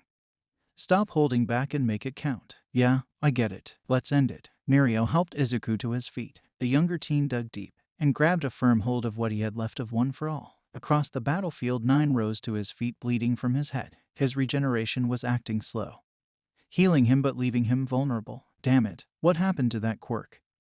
It's like it just vanished. He cursed. It had never happened before. 9 began to question if the doctor had lied to him and gave him some weaker version of All for One. While he questioned the doctor's work, he noticed the green and black bullet heading straight for him. Izuku Midoriya's right arm extended half a mile behind him like a slingshot. 9 quickly threw up a shield to protect himself just as the fist rocketed forward. Atomic pistol shrimp smash. Boom. Air boiled around Deku's fist, bursting with flame as it connected. The force of the impact was enough to cause a massive explosion and melt through 9's defenses, incapacitating the villain, while at the same time causing Deku's Nomu arm to erupt and vaporize. Seizing the opportunity, Mirio powered up One for All to 100% plus Ultra Phantom Menace. A torrent of 100% smashes came flying at 9 from every angle. Mirio kept it up until the villain slumped over in defeat and his fists were broken, bloodied and bruised. It was finally over. Mirio rushed over to his junior's side. Izuku was in poor shape. His arm was gone. He was bleeding from his wounds and his ebony skin was reverting back to its usual color. Oh man, just hold on. I'll get you help. Mirio tore off his cape and did his best to stop Izuku's bleeding when a beam of light pierced his chest. To Mirio's dread, 9 stood behind them with a pointed finger. You know, I was giving you two a sporting chance earlier, but I'm done making mistakes and playing around. The enraged villain began charged, a blast in his hand, aiming his palm at the gravely injured duo. I'm ending this now. No more games, no more. In that moment, the energy in his hand fizzled out. His muscles and body were motionless as he fell to his knees, powerless. I can't move. What is this? He looked for the cause and laid his eyes on a man covered in knives and crimson clothes. The man was licking a pool of 9's blood left behind from his battle with the teens. It's over, the man said, walking over to him with a firm grip on his katana. Without another word, he aimed the tip end of his katana at 9's back where his heart is, and brought his sword down on the man, ending his life. The fight had finally ended. Seconds later, A loud impact erupted over a hill of debris. All Might came over the rubble, carrying an unconscious chimera over his shoulder. When he laid eyes on Izuku, the man ignored the world around him. Toshinori took the teenagers in his arms. Izuku looked up at his idol and uttered few more words to his savior. All Might, I'm sorry. I failed you. Seconds later, Midoriya lost consciousness. Outro. Thank you all for indulging yourselves in the story thus far. I hope you enjoyed it. Now, there are a few more things that I'd like to go over before the video ends. Firstly, we've got a second channel called Anime Deep Dive. Anime Deep Dive goes deep into the facts and lore of a wide variety of anime. It's sure to expand your weeb knowledge for all kinds of series guaranteed. On top of that, we have a third channel called We The Celestials Naruto What Ifs. It's what we do on this channel already, but in the vast world and lore of Naruto. Go check it out if you're in the mood for some jutsu action. Secondly, on behalf of We The Celestials, I'd like to thank everyone involved in the production of today's awesome content. Their details will be in the description below. Lastly, if you're interested in what we do here at We The Celestials, then I would like to extend out an invitation to join the team. The only caveat being we only accept members 16 years and up to join our crew. You can sign up for whichever category fulfills your interests by joining the recruitment Discord using the link in the description below. Our Discord is an all-around fantastic place to be. Whether you're a fan or looking to join our band of misfits, we're always looking for members to join us. Well, that's it from us for today's video. So, thank you all for watching, and have a great day.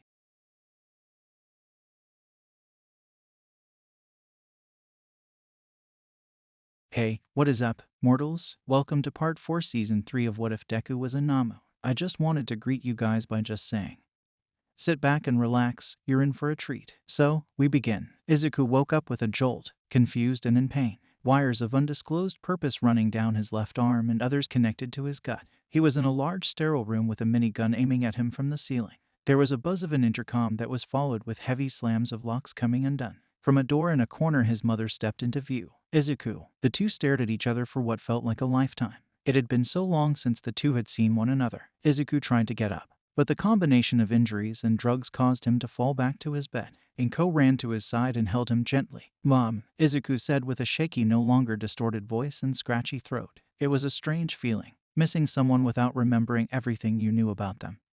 But he welcomed and needed it. It was love. Unconditional and blissful. I'm sorry, I didn't come home. Shush, she whispered gently. It's okay now. Everything's gonna be okay. Inko promised her son as he cradled him in her arms. What happened, Mom? Are the others okay? Is All Might angry? I let you down too. I'm a bad son. Deku cried with tears in his eyes. They got the arm off, but some of its cells are still inside you. That explains the normal voice. How long was I out? You've been asleep for a month, Inko said, struggling to maintain her composure for so long. Hey, a month? Are you sure? She nodded as she clung to him tighter than ever. There are some people who want to see you, she whispered gently. Please come in. From the door, Bakugo stepped into view with a scowl on his face and tears in his eyes. He marched forward and delivered the lightest of right hooks to Deku's chin, which made no sound. How ya feelin', loser? Tired, Kachin, he answered, sniffling. I missed you too. Kachin. Rare was the emotional expression besides rage from the blonde teen. As far as the duo of mother and son knew, only in times of great distress or other unknown causes could anyone see a scowl fall from his face. When the bomber hugged Deku, the head of Green felt the tears of his former childhood friend trickle down his shoulder. Mustering the strength he could, he hugged Bakugo with remaining arm. This never happened, you hear me? I'm not crying over you. Yeah, it'll be our secret. When Bakugo let go, his puffy cheeks told the story. And behind him were a sea of faces. The students of UAS Class 1A. Hi everyone, Izuku said with his head lowered. It's good to see you all again. He lied. A part of Izuku was happy to see them all there. The only ones missing were Uraraka and Ida. The other part of him felt shame for the harm he felt he'd caused with his defeat at the hand of Stain. He couldn't be any further from the truth. I didn't mean to cause all of this. I never wanted to worry anyone. I was supposed to be the one to make you all feel safe. But everyone here, all I did was hurt you. He spoke, refusing to make eye contact with any of them. Midoriya, stop being a coward and face us, Shoto said with his heart on his sleeve. Izuku looked up slowly and was greeted with the sad faces of his friends. For someone who sees the value in life, it strikes me as odd that you can't see the value in yours, Shoto said, on the verge of tears of his own. We aren't angry you lost or care about what you've done. We're scared that we'd lost you to those villains who took you away from us. You're irreplaceable. And we love you, jerk. Shoto pointed towards Bakugo. When he found out you were rescued, he cried for days. The four of us took turns waiting for you to wake up in shifts with your mom. The four, yes, myself, Bakugo, and the other two hiding in the hallway. We'll let them take turns now. Then after that I can catch you up on what you missed. Shoto stepped to the side and some of the others left the already cramped room and stepped Ada, dragging his feet until he stood at the end of Izuku's bed. Midoriya, Ada said with a voice laced with remorse. Ada. Izuku responded with trace amounts of heartache in his voice. It wasn't your fault, Izuku said, breaking the silence and causing a gasp to erupt from the throat of his friend. Midoriya. Stop, Ada, Deku said, pushing against his friend's words. I know what you felt that day. Ada, Izuku started. When I was fighting that villain, all I could think about was killing him. And if I had the chance, I would have done it if I could move after my last attack. I wanted to do it because he hurt someone I loved deeply and I couldn't take it. You're not a killer, Ada. You were just angry. I'm not mad at you and I never blamed you. If I had mastered my quirk earlier, or my phone hadn't slipped out of my pocket, we probably wouldn't be here. You're still my friend, the second I've ever had. So please don't apologize. But your arm, and it was Stain. He cut off my arm, not you. You saved my life. Midoriya, you can't just let this go. Because of me you've lost so much. Ada. An arm is a small price to pay to save a life. Tenya fell to his knees, unable to support himself under his own strength as he broke down. Bakugo ignored him. Hey. The person that villain hurt, it was Round Face, wasn't it? The blonde said, already knowing the answer. Yeah, good. You heard him, Round Face. He loves you too.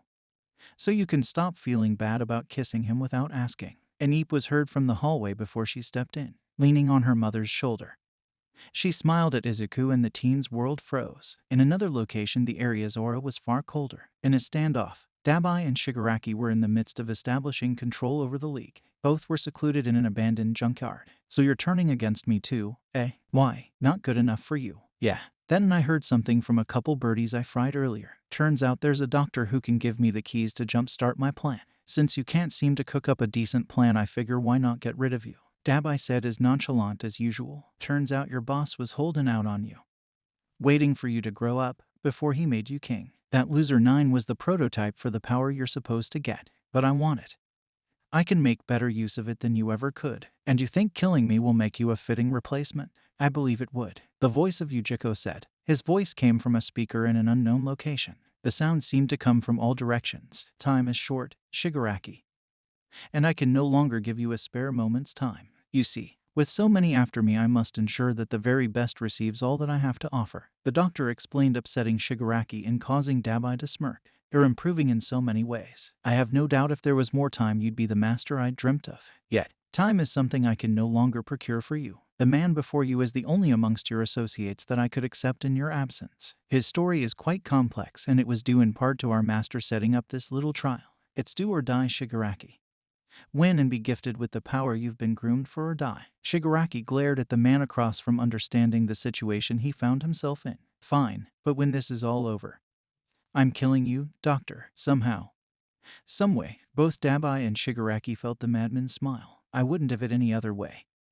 My hopeful future master. Without warning, Dabai shot a torrent of fire large enough to engulf Shigaraki. Reacting quickly, Tamura dodged to the side but was scorched on his right leg. Shigaraki slammed both hands on the ground, sending a wave of decay at his former comrade. Dabai took off, shooting to blast from the soles of his feet, taking off like a rocket into the air and throwing fireballs at Shigaraki. The decay villain ran for his life, dipping and dodging attack after attack, seemingly complacent to those around him.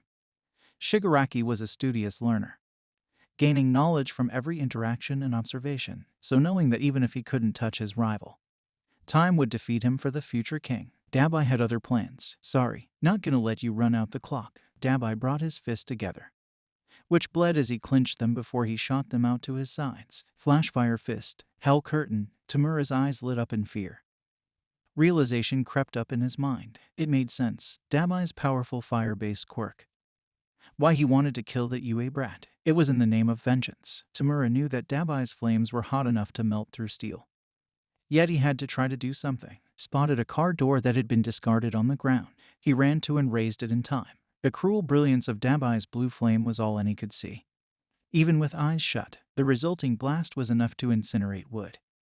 Emulsify rubber and plaster and melt steel. In the end, both young adults lay on their backs, shaken but focused. They glared at each other before throwing themselves at one another with all they had. After the scrap, a body crumbled to the ground as ashes, while the other caught his breath as he narrowly dodged death. Goodbye, Tamura. You were a good boy. A shame you lacked the SRR period you needed. Now that leaves you. You seem to be in a bit of a bind. I'll send some of my children to retrieve. I hope that when I'm done with you, you'll be able to rule over the shadows proper. Dabai-kun, don't stress about it, old man. I'm the kind of guy that doesn't have a lack of vision. I always keep an eye towards the future. We shall see.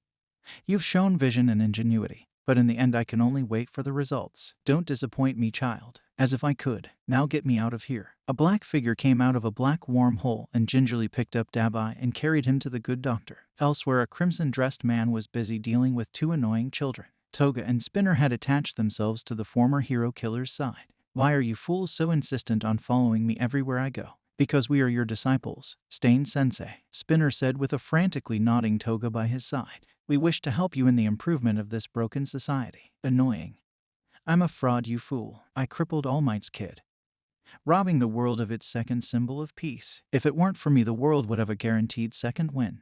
And it wasn't my first failure. So that means you give up and turn yourself in. Because of those mistakes, don't you owe it to the world to make up for them? Stain reached for the Bowie knife strapped to his hip. You're treading on thin ice, kid. No, this isn't right. The world still needs someone to stand up to societal corruptions in hero society. Stain-eyed Spinner, taken not just his appearance but his words. You were the one who wanted to return the kid. Why? Because he was innocent. Those who are innocent should be protected. Stain closed his eyes in silent contemplation. Then your judgment is sound. Until the day All Might takes me down, I will train you both to be better replacements for me. Now come with me.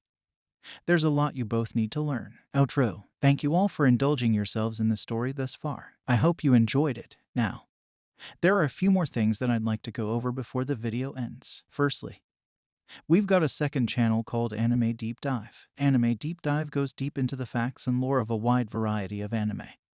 It's sure to expand your weeb knowledge for all kinds of series guaranteed. On top of that, we have a third channel called We The Celestials Naruto What Ifs. It's what we do on this channel already, but in the vast world and lore of Naruto. Go check it out if you're in the mood for some jutsu action. Secondly, on behalf of We The Celestials, I'd like to thank everyone involved in the production of today's awesome content. Their details will be in the description below. Lastly, if you're interested in what we do here at We The Celestials, then I would like to extend out an invitation to join the team. The only caveat being we only accept members 16 years and up to join our crew. You can sign up for whichever category fulfills your interests by joining the recruitment Discord using the link in the description below. Our Discord is an all-around fantastic place to be.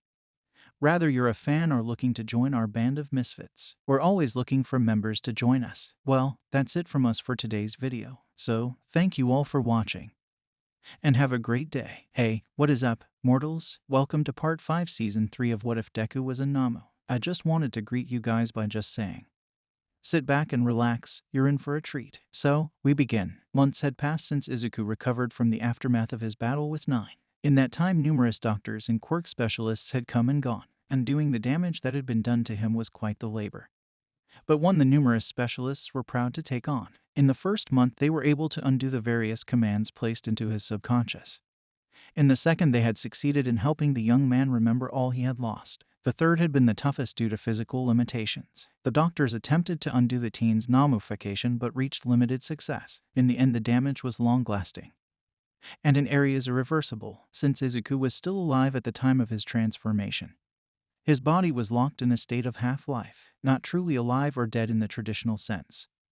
When it came to Nomu, even with the best medical science had to offer, there was nothing his mother or All Might could do, tenors at best under the best of circumstances. Starfish.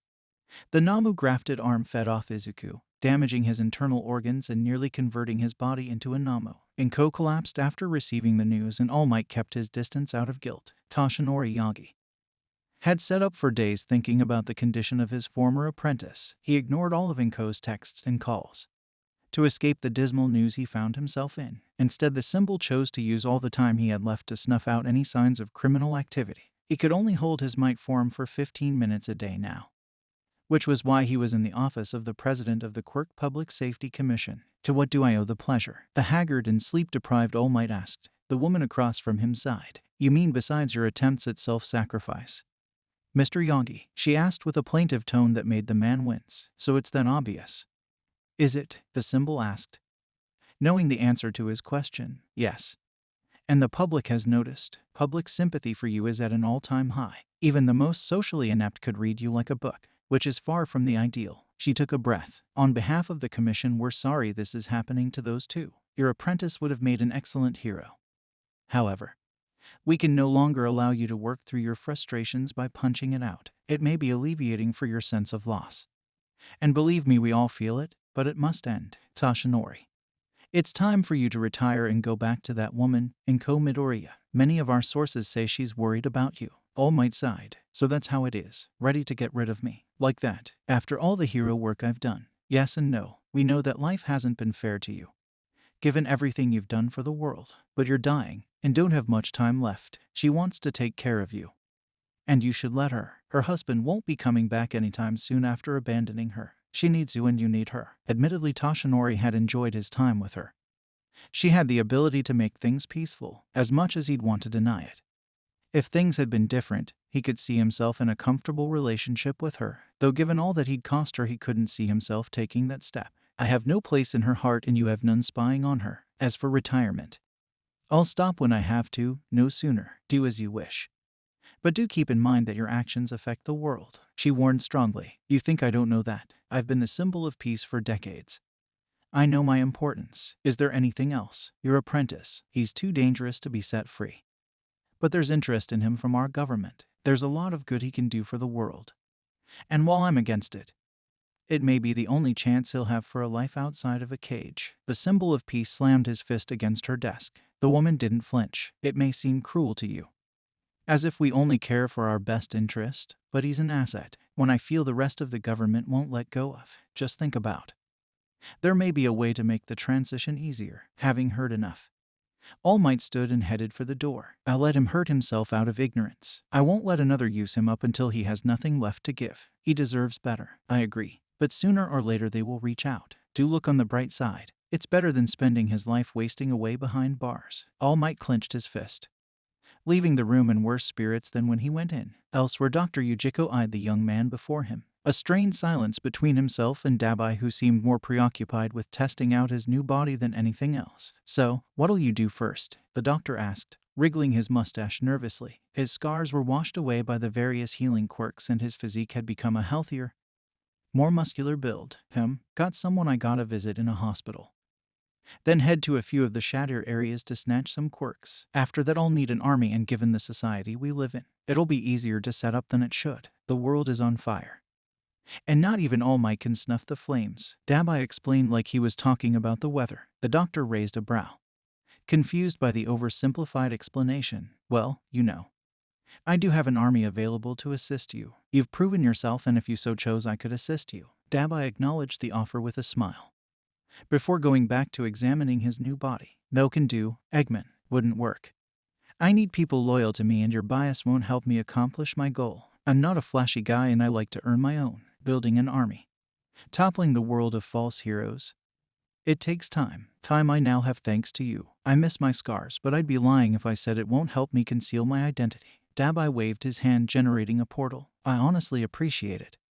You've been great, but it's time for me to start anew. Take care and try not to get yourself killed. Dabai walked through the portal and took in a breath of fresh air. Taking in his surroundings and his new powers, he felt what must have been the freedom of a caged bird. Damn, this is what it's all about. Now, to get sentimental before it all burns down. Dabai blinked away an escaping tear. His heart palpitated as he struggled to work up the courage that firmly drove his resolve.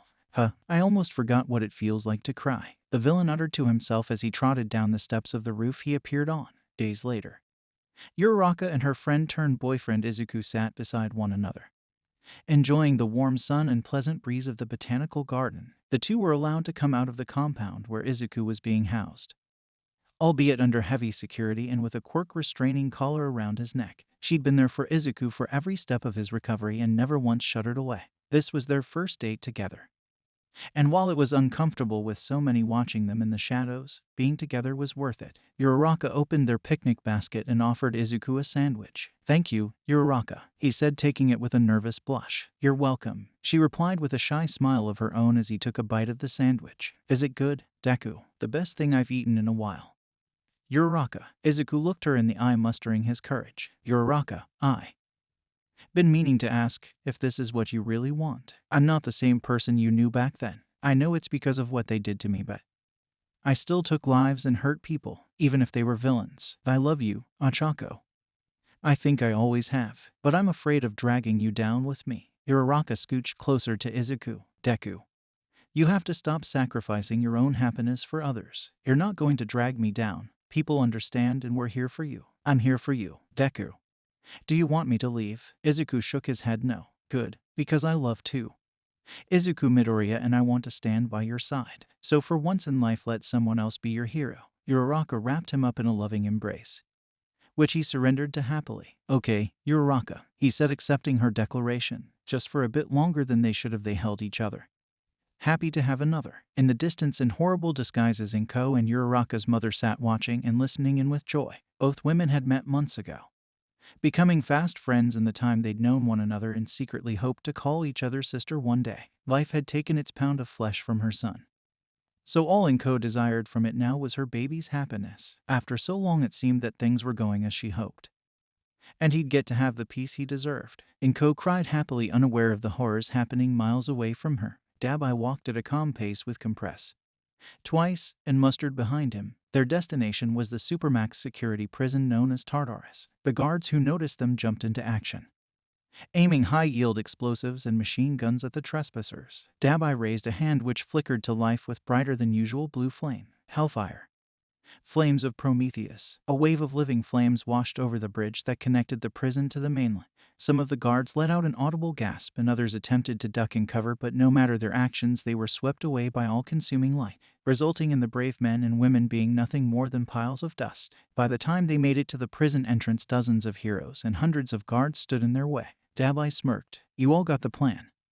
I'll send you ahead, and don't worry, I'll catch up." Dabai snapped his fingers, generating a purple portal large enough for his followers to go through. Closing it behind them, Dabai stopped and studied his opponents. "I'll give you all one chance to walk away from this, but if you insist on fighting me, you'll have no one to blame but yourselves when you aren't able to go home." Showing their worth as guards against what they saw as evil, none backed down. In response, Dabai raised his hand, extending his pinky finger, and created a clone of himself, then another and another, until there were 20 duplicates of himself. Time for practice. The battle was short-lived and resulted in Dabai gaining a few quirks he could play with later. Dabai created a portal for himself and walked through it. A moment later, Dabai found himself standing in the cell of All for One. Dabai's face held little emotion as the man sneered at him. "So this is where legends come to die. I'd always wondered what the insides of these places looked like." Dabai, with mild respect for the locked up in front of him. You're the one Shigaraki recruited. Why are you here?" All for One asked from behind gritted teeth. "To kill you.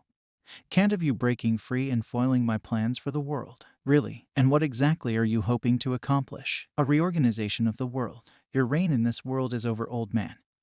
Unlike you, there's some good I want to do. It's time for the society you helped build to burn." Dabai readied his flame quirk as All for One started fuming. "You better think very carefully about what you're going to do next. I may be in a supermax cell, but I have ways of communicating to the outside world. I know of what you did to Shigaraki. When my remaining people find out you killed me, there will be nowhere for you to hide. You'll be dead within a week at best." "No, I won't." Having had the last laugh, Dabai incinerated the man. After he waited for a signal from his men, Dabai would need an army to take control of the world, and there was no better place to start recruitment than Tartarus Prison. "Just you wait, old man. I'll show you what a true symbol can do." Outro. Thank you all for indulging yourselves in the story thus far. I hope you enjoyed it. Now, there are a few more things that I'd like to go over before the video ends. Firstly, we've got a second channel called Anime Deep Dive. Anime Deep Dive goes deep into the facts and lore of a wide variety of anime. It's sure to expand your weeb knowledge for all kinds of series, guaranteed. On top of that, we have a third channel called We The Celestials Naruto What Ifs. It's what we do on this channel already, but in the vast world and lore of Naruto. Go check it out if you're in the mood for some jutsu action. Secondly, on behalf of We The Celestials, I'd like to thank everyone involved in the production of today's awesome content. Their details will be in the description below. Lastly, if you're interested in what we do here at We the Celestials, then I would like to extend out an invitation to join the team. The only caveat being we only accept members 16 years and up to join our crew. You can sign up for whichever category fulfills your interests by joining the recruitment Discord using the link in the description below. Our Discord is an all-around fantastic place to be. Whether you're a fan or looking to join our band of misfits, we're always looking for members to join us. Well, that's it from us for today's video. So, thank you all for watching. And have a great day. Hey, what is up, mortals? Welcome to part 6 season 2. I just wanted to greet you guys by just saying, sit back and relax, you're in for a treat. So, we begin. Months had passed since Izuku recovered from the aftermath of his battle with Nine. In that time, numerous doctors and quirk specialists had come and gone. Undoing the damage that had been done to him was quite the labor. But one the numerous specialists were proud to take on. In the first month, they were able to undo the various commands placed into his subconscious. In the second, they had succeeded in helping the young man remember all he had lost. The third had been the toughest due to physical limitations. The doctors attempted to undo the teen's Namufication but reached limited success. In the end, the damage was long-lasting, and in areas irreversible, since Izuku was still alive at the time of his transformation. His body was locked in a state of half-life, not truly alive or dead in the traditional sense. When it came to Nomu, even with the best medical science had to offer, there was nothing his mother or All Might could do, tenors at best under the best of circumstances. Starfish. The Nomu grafted arm fed off Izuku, damaging his internal organs and nearly converting his body into a Nomu. Inko collapsed after receiving the news, and All Might kept his distance out of guilt. Toshinori Yagi had set up for days thinking about the condition of his former apprentice. He ignored all of Inko's texts and calls to escape the dismal news he found himself in. Instead, the symbol chose to use all the time he had left to snuff out any signs of criminal activity. He could only hold his might form for 15 minutes a day now, which was why he was in the office of the president of the Quirk Public Safety Commission. To what do I owe the pleasure? A haggard and sleep-deprived All Might asked. The woman across from him sighed. You mean besides your attempts at self-sacrifice, Mr. Yagi? She asked with a plaintive tone that made the man wince. So it's that obvious, is it? The symbol asked, knowing the answer to his question. Yes. And the public has noticed. Public sympathy for you is at an all-time high. Even the most socially inept could read you like a book, which is far from the ideal. She took a breath. On behalf of the commission, we're sorry this is happening to those two. Your apprentice would have made an excellent hero. However, we can no longer allow you to work through your frustrations by punching it out. It may be alleviating for your sense of loss. And believe me, we all feel it, but it must end. Toshinori, it's time for you to retire and go back to that woman, Inko Midoriya. Many of our sources say she's worried about you. All Might sighed. So that's how it is. Ready to get rid of me? Like that? After all the hero work I've done? Yes and no. We know that life hasn't been fair to you, given everything you've done for the world. But you're dying, and don't have much time left. She wants to take care of you, and you should let her. Her husband won't be coming back anytime soon after abandoning her. She needs you and you need her. Admittedly, Toshinori had enjoyed his time with her. She had the ability to make things peaceful, as much as he'd want to deny it.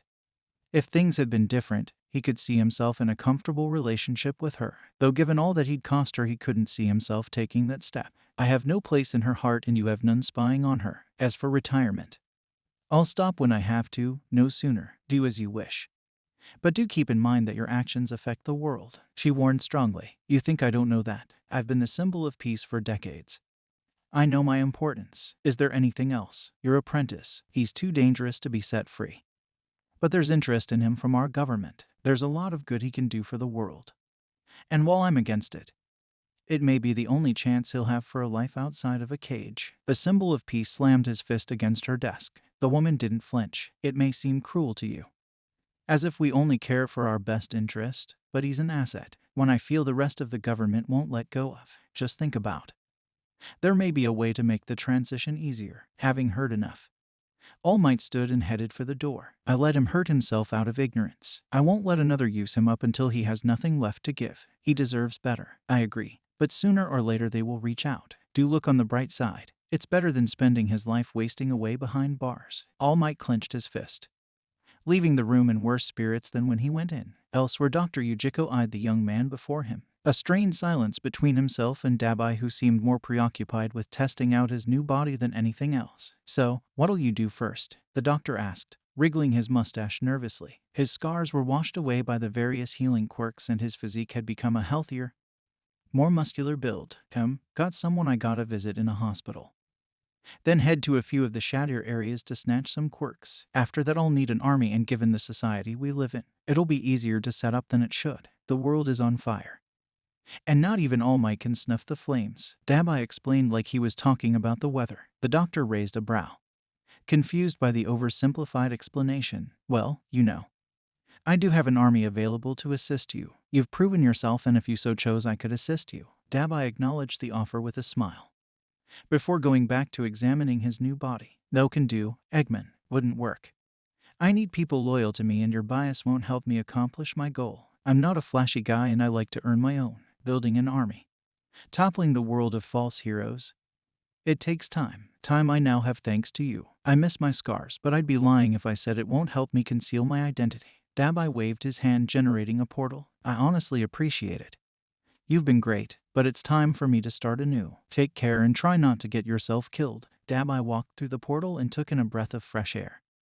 Taking in his surroundings and his new powers, he felt what must have been the freedom of a caged bird. Damn, this is what it's all about. Now, to get sentimental before it all burns down. Dabai blinked away an escaping tear. His heart palpitated as he struggled to work up the courage that firmly drove his resolve. I almost forgot what it feels like to cry," the villain uttered to himself as he trotted down the steps of the roof he appeared on. Days later, Uraraka and her friend-turned-boyfriend Izuku sat beside one another, enjoying the warm sun and pleasant breeze of the botanical garden. The two were allowed to come out of the compound where Izuku was being housed, albeit under heavy security and with a quirk-restraining collar around his neck. She'd been there for Izuku for every step of his recovery and never once shuddered away. This was their first date together. And while it was uncomfortable with so many watching them in the shadows, being together was worth it. Uraraka opened their picnic basket and offered Izuku a sandwich. "Thank you, Uraraka," he said, taking it with a nervous blush. "You're welcome," she replied with a shy smile of her own as he took a bite of the sandwich. "Is it good, Deku?" "The best thing I've eaten in a while."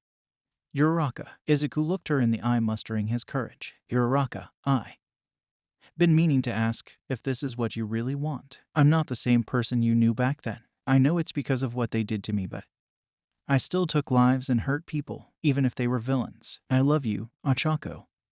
I think I always have, but I'm afraid of dragging you down with me." Uraraka scooched closer to Izuku. "Deku, you have to stop sacrificing your own happiness for others. You're not going to drag me down. People understand, and we're here for you." "I'm here for you, Deku. Do you want me to leave?" Izuku shook his head. "No." "Good, because I love too, Izuku Midoriya, and I want to stand by your side. So for once in life let someone else be your hero." Uraraka wrapped him up in a loving embrace, which he surrendered to happily. "Okay, Uraraka," he said, accepting her declaration. Just for a bit longer than they should have, they held each other, happy to have another. In the distance, in horrible disguises, Inko and Uraraka's mother sat watching and listening in with joy. Both women had met months ago, becoming fast friends in the time they'd known one another, and secretly hoped to call each other sister one day. Life had taken its pound of flesh from her son, so all Inko desired from it now was her baby's happiness. After so long it seemed that things were going as she hoped, and he'd get to have the peace he deserved. Inko cried happily, unaware of the horrors happening miles away from her. Dabai walked at a calm pace with Compress twice and Mustard behind him. Their destination was the supermax security prison known as Tartarus. The guards who noticed them jumped into action, aiming high-yield explosives and machine guns at the trespassers. Dabai raised a hand which flickered to life with brighter-than-usual blue flame. Hellfire. Flames of Prometheus. A wave of living flames washed over the bridge that connected the prison to the mainland. Some of the guards let out an audible gasp, and others attempted to duck and cover, but no matter their actions, they were swept away by all-consuming light, resulting in the brave men and women being nothing more than piles of dust. By the time they made it to the prison entrance, dozens of heroes and hundreds of guards stood in their way. Dabai smirked. "You all got the plan.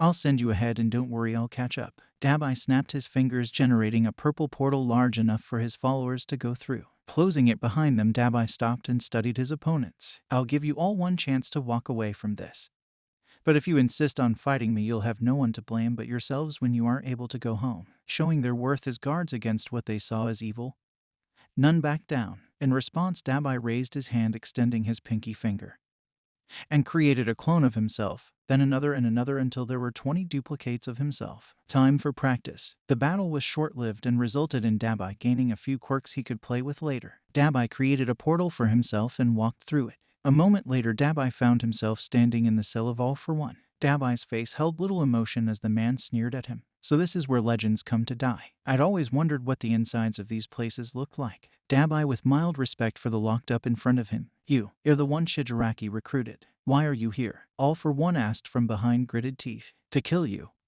Can't have you breaking free and foiling my plans for the world. Really? And what exactly are you hoping to accomplish? A reorganization of the world. Your reign in this world is over, old man.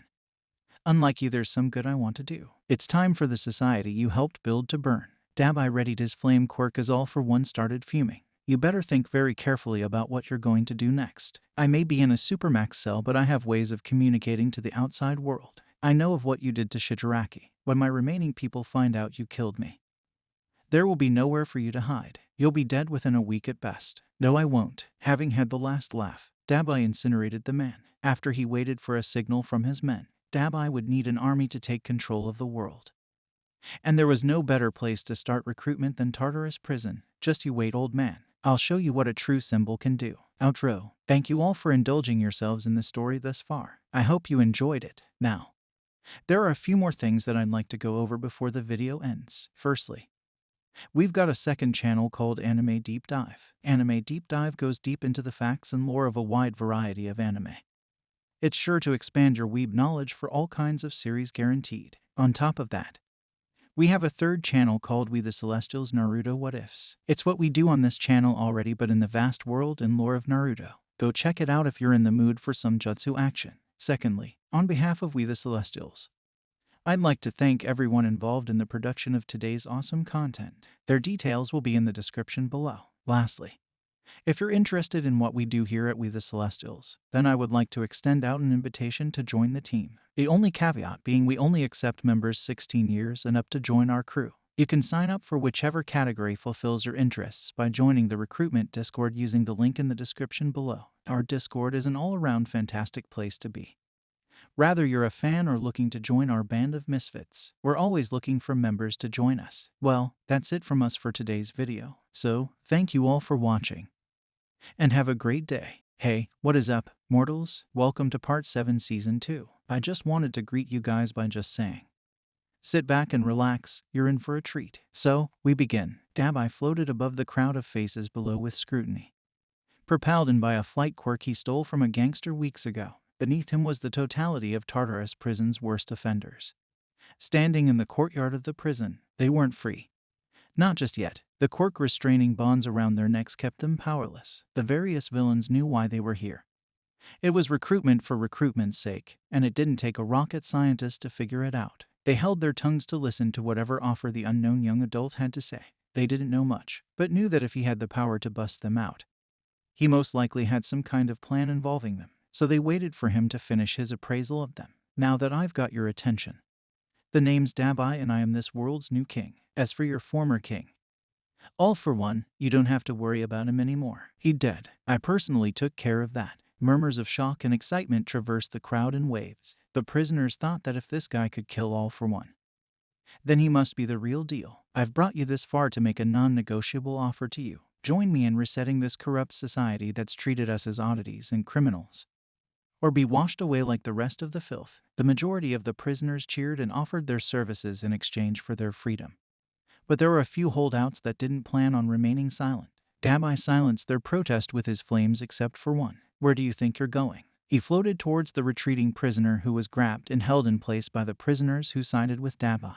The fleeing prisoner just so happened to be Kai Chisaki, who went pale as Dabai approached. There would be no escape for the man. Well, what a coincidence. It's the main Yakuza man himself. I've already met Eri-chan. My man Mustard told me about your quirk erasing bullets, and I gotta say I'm disappointed. Don't know why you didn't just cultivate some of her blood cells to make M instead of killing her so many times. Dabai said from behind clenched teeth. I removed her curse and found her a new home with a kind couple who wanted a child. She's safe now.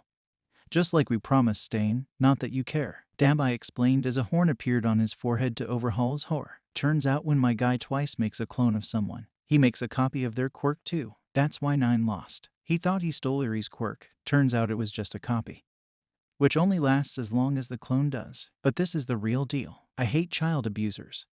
Got my scars because of one, so I thought long and hard about how to make you pay. Dab. I put a hand on Overhaul's shoulder. Kai aged rapidly until he was an ancient, sunken-eyed old man. If it weren't for prisoners holding him up, Kai would have collapsed under his own weight. Enjoy that for however long you have left. You've earned it. The Precepts and Nine's gang gave in, as much as they didn't like it. It was the better option. They all had a new leader now, and his reign had just begun. Good to know you all understand where the tides are turning. Now, let's go make a difference. Dab. I created a portal under their feet and left the prison with some of the most dangerous men and women in Japan. By the time reinforcements arrived, it was far too late. Nearly every cell was empty. Word of the prison break spread to every corner of Japan at light speed. Soon, every hero and criminal would know and society would panic. A new, competent, and ambitious evil had awakened, and it'd take everything hero society had to offer to keep their society from falling into ruin. Hours later, Bakugo watched the news of the prison break with a scowl plastered on his face. Sitting in the lounge of UA, he felt powerless. A part of him felt like he could have changed the outcome. The other was busy calculating the destruction and accepting the near certainty of his death if he'd been involved. When he boiled it down, it all amounted to him wanting to make a difference. What are the pros doing? The blonde asked, frustrated. The best they can, Aizawa said, appearing from the hallway. Still so wound up after all this time? Huh? When are you going to stop blaming yourself for things you can't control? The teacher asked, taking a seat next to the annoyed blonde. You keep watching the news and keeping an ear out for anything slightly wrong. It's unsustainable to carry on this way, Bakugo. You know that. Aizawa warned carefully. He understood what Bakugo was going through. Since the day Izuku was taken and recovered, Bakugo felt it was his duty to protect everyone. Aizawa was worried because it was a path that always led to self-destruction. Leave me alone, Panda Eyes. I got shit on my mind and don't need you adding to it. Am I adding to that strain? I don't think I'm the root cause of that. I believe you have to look inward for that answer, or an outside observer to tell you when you're being self-destructive. Like now, Bakugo. You can't save everyone. Just because you can torture yourself for it doesn't make it wise. You'll never gain anything from it, Aizawa said, attempting to spread his wisdom to his student. The man had experienced his fair share of pain and disappointment. He'd even lost friends along the way. It wasn't easy to power through it, so Aizawa understood the drive of his student. He had little faith that he'd be able to bring a stop to Bakugo's torment. But if he could soothe him just a bit and get him back on track, it'd work out. I get it, okay. You don't have to give a speech every damn day. It's just I was the strongest person anyone knew. Now that I'm in the big league where it counts, I'm batting 500 instead of a 1000. I've trained since I got my quirk, but none it seems to matter. I haven't been able to make a splash in any meaningful way. And I can't keep anyone safe. Deku's hero career is over. Roundface and that blonde Mirio guy almost died. People are scared and All Might's going to have to retire soon. Aizawa's head turned in Bakugo's direction with a look of horror on his face. My mom and the nerd's mom are best friends. She's been talking about it for weeks with her. My mom's also been talking shit about All Might because he hasn't called Auntie and Co in weeks and she's worried about him. If I didn't know better, even I'd think those two were married. I know what you want, but this is my battle. Bakugo pointed towards the television reporting the news. And if I can't protect what's in front of me, what use am I as a hero? Bakugo stood from the couch, his gaze in the direction of the window. I need to be a hero that the world can rely on. To make the people feel safe, not because it's what Deku would do, but because it's who I want to be, who I gotta be, for everyone's sake. You can't do it alone. I know I can't, but I'll be damned if I don't try. I can't lose anyone else. What about those who need you, Bakugo? They'll be fine because I'm the best. Bakugo marched out of the room with determination in his eyes. Meanwhile, Stain watched over his new apprentices with mixed emotions on the bizarre duo, Spinner.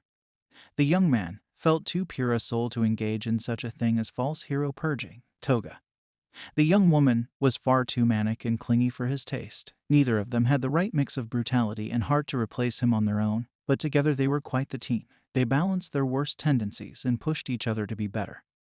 Even if they did so for the childish reason of impressing him, still they were improving, which gave a bit of relief to Stain's heart. For the flaws that they showed twice as much promise. The only thing that hung in the air was how much longer he had until All Might sought him out. It boggled his mind that he hadn't been apprehended sooner. Granted, All Might was most likely busy with caregiving or going after someone else dangerous. But months, Stain knew what he'd robbed All Might of.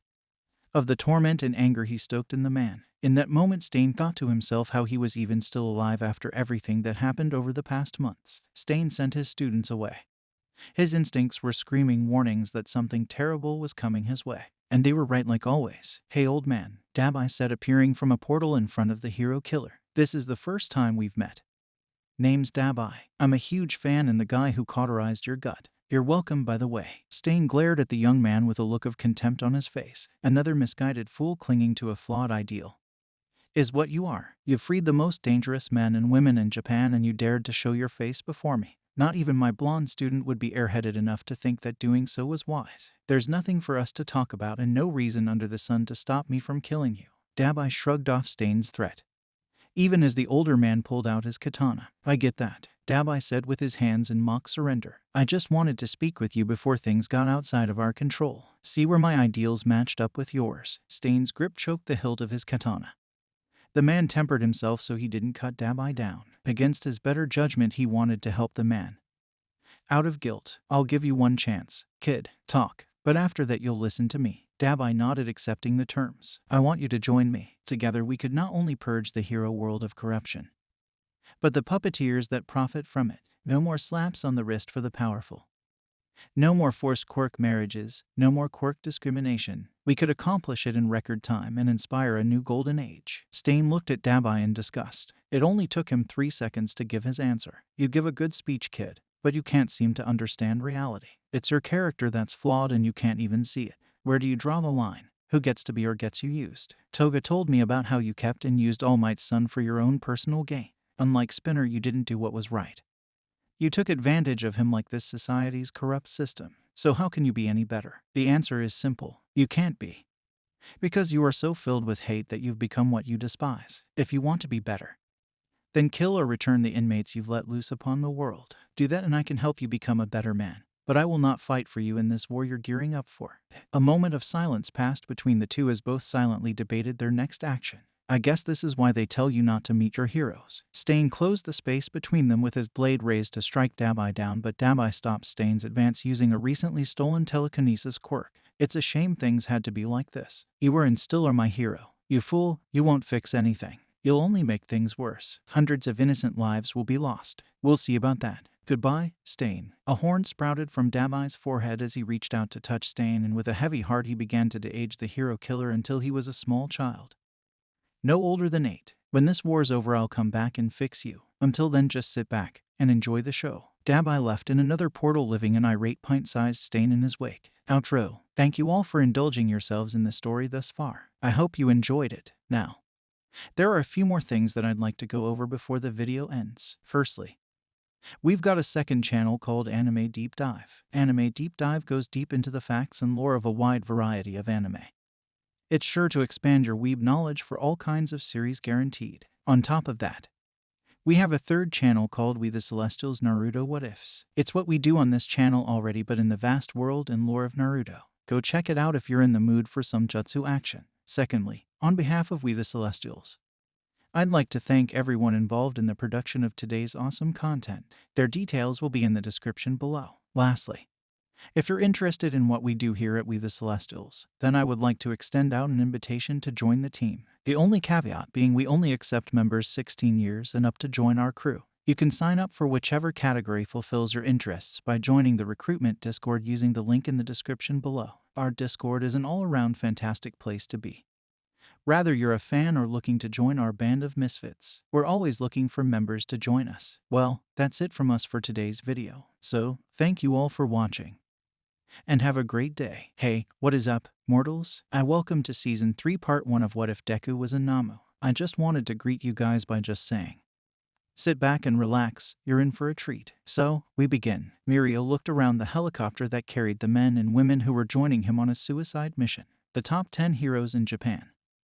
Their sidekicks and any hero willing to give their lives for the sake of the country were all en route to the same location. The reason they had time to gather in the first place was thanks to Dabai himself, whom was revealed to be none other than Endeavor's oldest son. The knowledge shook the hero community to its core. Not only was the new king of villains powerful enough to defeat armies on his own, but he was a vengeful son, which robbed the number 2 of his morale. In the end, Mirio's eyes landed on Izuku Midoriya, And he swallowed. The Hero Public Safety Commission changed Midoriya's hero name to Kraken, obscured his face in a mask, and attached a robotic arm to him to better hide his identity. Gone was the light and hope Mirio had been told by his predecessor. Replacing it was a cold stoicism that chilled the blonde to the bone. It wasn't right. The youth shouldn't be here, but here he was, going into another life and death situation. As they landed in the town filled to the brim with villains, he closed his eyes and said a silent prayer. Waiting for them atop a skyscraper with an ear-to-ear grin was none other than said King Toya Todoroki. Mirio stepped from the helicopter. The moment the two noticed each other, they locked eyes, even from the great distance that separated them.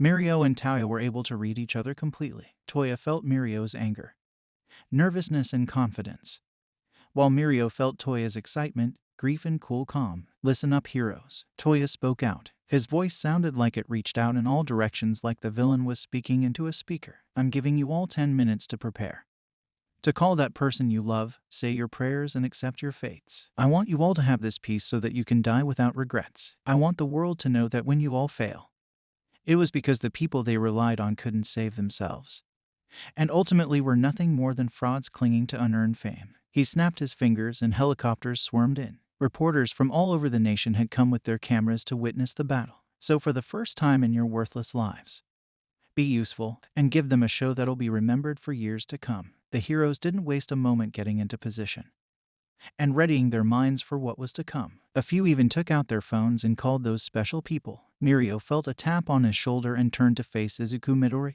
Mirio-senpai, do you have a phone I can borrow? I didn't anticipate having this time. The Mirio wordless reached into his pocket and handed the head of green his red smartphone. Thank you. Izuku got some distance away from Mirio to make his call. Mirio frowned sadly. He wanted to do more, but in this situation there was nothing more to be done. Uraraka, along with many of her fellow classmates and their families, were moved to a safety bunker for their protection, an effort led by the Hero Safety Commission. Yet there was one person who was strangely missing. Her boyfriend and best friend, Izuku Midoriya. She asked if any of her other friends had seen or heard from him, but of course none of them had. She almost took her concerns to Aizawa when her phone started to buzz. She looked at the number she didn't recognize, but felt compelled to answer. Hello, she answered with caution. Hi, Uravati-chan, Izuku said from the other side of the call. I wanted to call and say I love you. The words made Uraraka blush a fierce red. Deku-kun, where are you? The Hero Course students and all our families are in a bunker. Are you on your way? There was a short pause. I'm not. I'm with the heroes who went to stop Dabai. I'm taking my dad's place in the battle, and I don't have much time before it all starts. So please just listen to what I have to say. Uraraka whimpered into the speaker. Okay. Izuku cleared his throat. When I lost my arm, when I lost everything, you were there for me. You were there for me from day one. When I was used to being alone, I didn't think anyone but my mom could be so kind. I haven't been honest with you since I was rescued, but I'm dying, Uraraka. I wasn't supposed to live past a few days after I was experimented on, but somehow I'm still here. I only have a few years left, so to me, even if I die, it's worth it if you and everyone else gets to live. I made a deal with the commission. Uraraka, no matter what happens, they promised to take care of your family's debt, so you won't have to work so hard to take care of them. Uraraka fell to her knees and cried hard. Deku, please, don't do this. It's not too late for you to run. My parents will find a way. But I can't replace you. I need you. I love you. She pleaded as tears continued to cascade down her face. Uraraka-chan, when it's done, I'll come back to you. He ended the call, leaving her to work through her feelings alone. Off in the distance, the sound of explosions could be heard. Deku had sent his best friend a detailed text message detailing his situation. Katsuki was pissed, because yet again his idiot friend was seemingly throwing his life away, and there was nothing he could do. All at once the battle had begun. Thousands of the country's worst were engaged in combat with the people who put them behind bars. In many ways this battle was much more than a simple fight, but a war fueled by various vendettas that were finally being settled. Everyone was locked in a tense battle except for two, Lemillion and Dabai. The heroes and villains avoided the two like the plague, knowing that the two were untouchable with their level of power, and that only those at top could hope to have a chance at victory. Call them off, Mirio ordered with glare. Afraid I can't do that. I need to get rid of all these false heroes, and you and your merry band are in my way. Dabai replied in a cool tone. People are dying. Good people who only want to make the world a better place. How is any of this helping anyone? Mirio said from behind grinding teeth. I'm helping by getting rid of the people who enable bad behavior. Not everyone gathered here is a real hero. I'm proof of that, just like not all the villains here are evil. In fact, most were pushed into a life of crime because they couldn't get work anywhere else. Mirio fought to keep from frowning and acknowledging the truth in his adversary's words. All this conflict will do is make relationships worse. Killing us won't fix anything. You're angry and lashing out because someone hurt you. It's what made you into this. Can't you see? All you're doing is making more people feel as helpless as you were. Dabai chuckled softly with a frown. Yano. You're not the first person to say something like that to me. Hell, I even agree with some parts of your arguments. But let me ask you a question. What happens when heroes begin to act no better than the people they lock up? Should their victims just slip through the cracks? Or should they fight and become their own heroes? Things aren't that simple. People, regardless of their jobs or status, should be held accountable. By the same token, you can't blanket yourself with your pain and use it as an excuse to cause pain to others. For a moment, it seemed like Dabai was affected by Mirio's words. But as the villain opened his mouth to speak, a torrent of flame was shot in the space between himself and Mirio. Endeavor had arrived. Hey, old man, Toya, what are you doing? Holding you accountable. Dabai screamed his next words to the world with all the hate in his heart. Twice. Throw a parade. I don't want any interference. Okay, boss. The loud and excited voice of Twice replied as a sea of identical men dressed in black marched out attacking any nearby hero. You can either save your hero friends or stay behind and help my dear old man, but you can't do both. You get to choose who dies here. Go help the others, Lemillion. I'll deal with my son. Mirio took a look at the ongoing carnage before nodding. I'll leave it to you then. Endeavor. Mirio broke out in a sprint, activating One for All as he did so, in the belief that if he moved fast enough he could put an end to the parade of death. Alone, Toya and Endeavor sized each other up. You ready, old man? Toya asked with blue flames coating his hands. Toya. Stop this madness. I know you haven't had the best childhood and that I wasn't the best father. But this is a step too far. Dabai scoffed in response. Wow. That's an oversimplified explanation of things, but that's okay. I came here to settle a score and not talk about the past. Dabai shot forward and with his fist aflame he threw 2 large fireballs at his father. Endeavor reacted quickly and launched himself up into the air, propelled by jets of flames from his feet, avoiding the searing blast. In retaliation, Endeavor unleashed a medium-sized stream of flames at his son, who promptly blocked the attack with a wave of ice. Shocked, yet remaining resolute, the number 2 hero propelled himself in his son's direction. Endeavor was met with a right hook that dazed him. Dabai prepared another blast of flame in his palms. Before the prodigal could burn his father alive, Endeavor locked arms with his son. Toya had been weak from the day he was born, due to the body he was born with. But now, as an adult, he was overpowering Endeavor with his raw strength. If things stayed like this any longer, NG knew his arms would be snapped. If he didn't escape the grapple he wished to subdue his son with. Acting quickly, Endeavor unleashed a concentrated burst of flame from his feet. NG took to the air with such explosive force that not only had he freed himself, but soared above the clouds. Behind him in hot pursuit, Dabai caught up to Endeavor almost immediately. Toya. Listen to me. Nothing good will come of this. I failed you. I failed to see your needs and desires as a person. As my son, I took the hellfire in my heart and cursed you with it. I know this now. You may never forgive me, or believe that I've grieved you, but for all that I've done I am truly sorry. For what happened to you, your mother and siblings. I need you to know that I love you, Toya. Even now, the various emotions that played Endeavor's face gave Dabai a moment's hesitation, which was exactly what NG needed. Vanishing fist. In the blink of an eye, Endeavor appeared in front of his son, slamming a left hook on his chin before wrapping his son in a tight embrace. I can't let you hurt anyone else.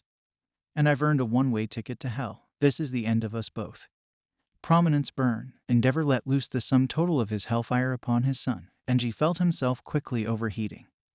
If a heat stroke didn't kill the number 2 hero, the fall surely would. And he closed his eyes while tears fell down his face and burned away with his fire. When his super move ended, and he didn't dare open his eyes, preferring to simply fall to his death with what remained his son. The fall never came. You really are something else, old man. In horror, Endeavor opened his eyes.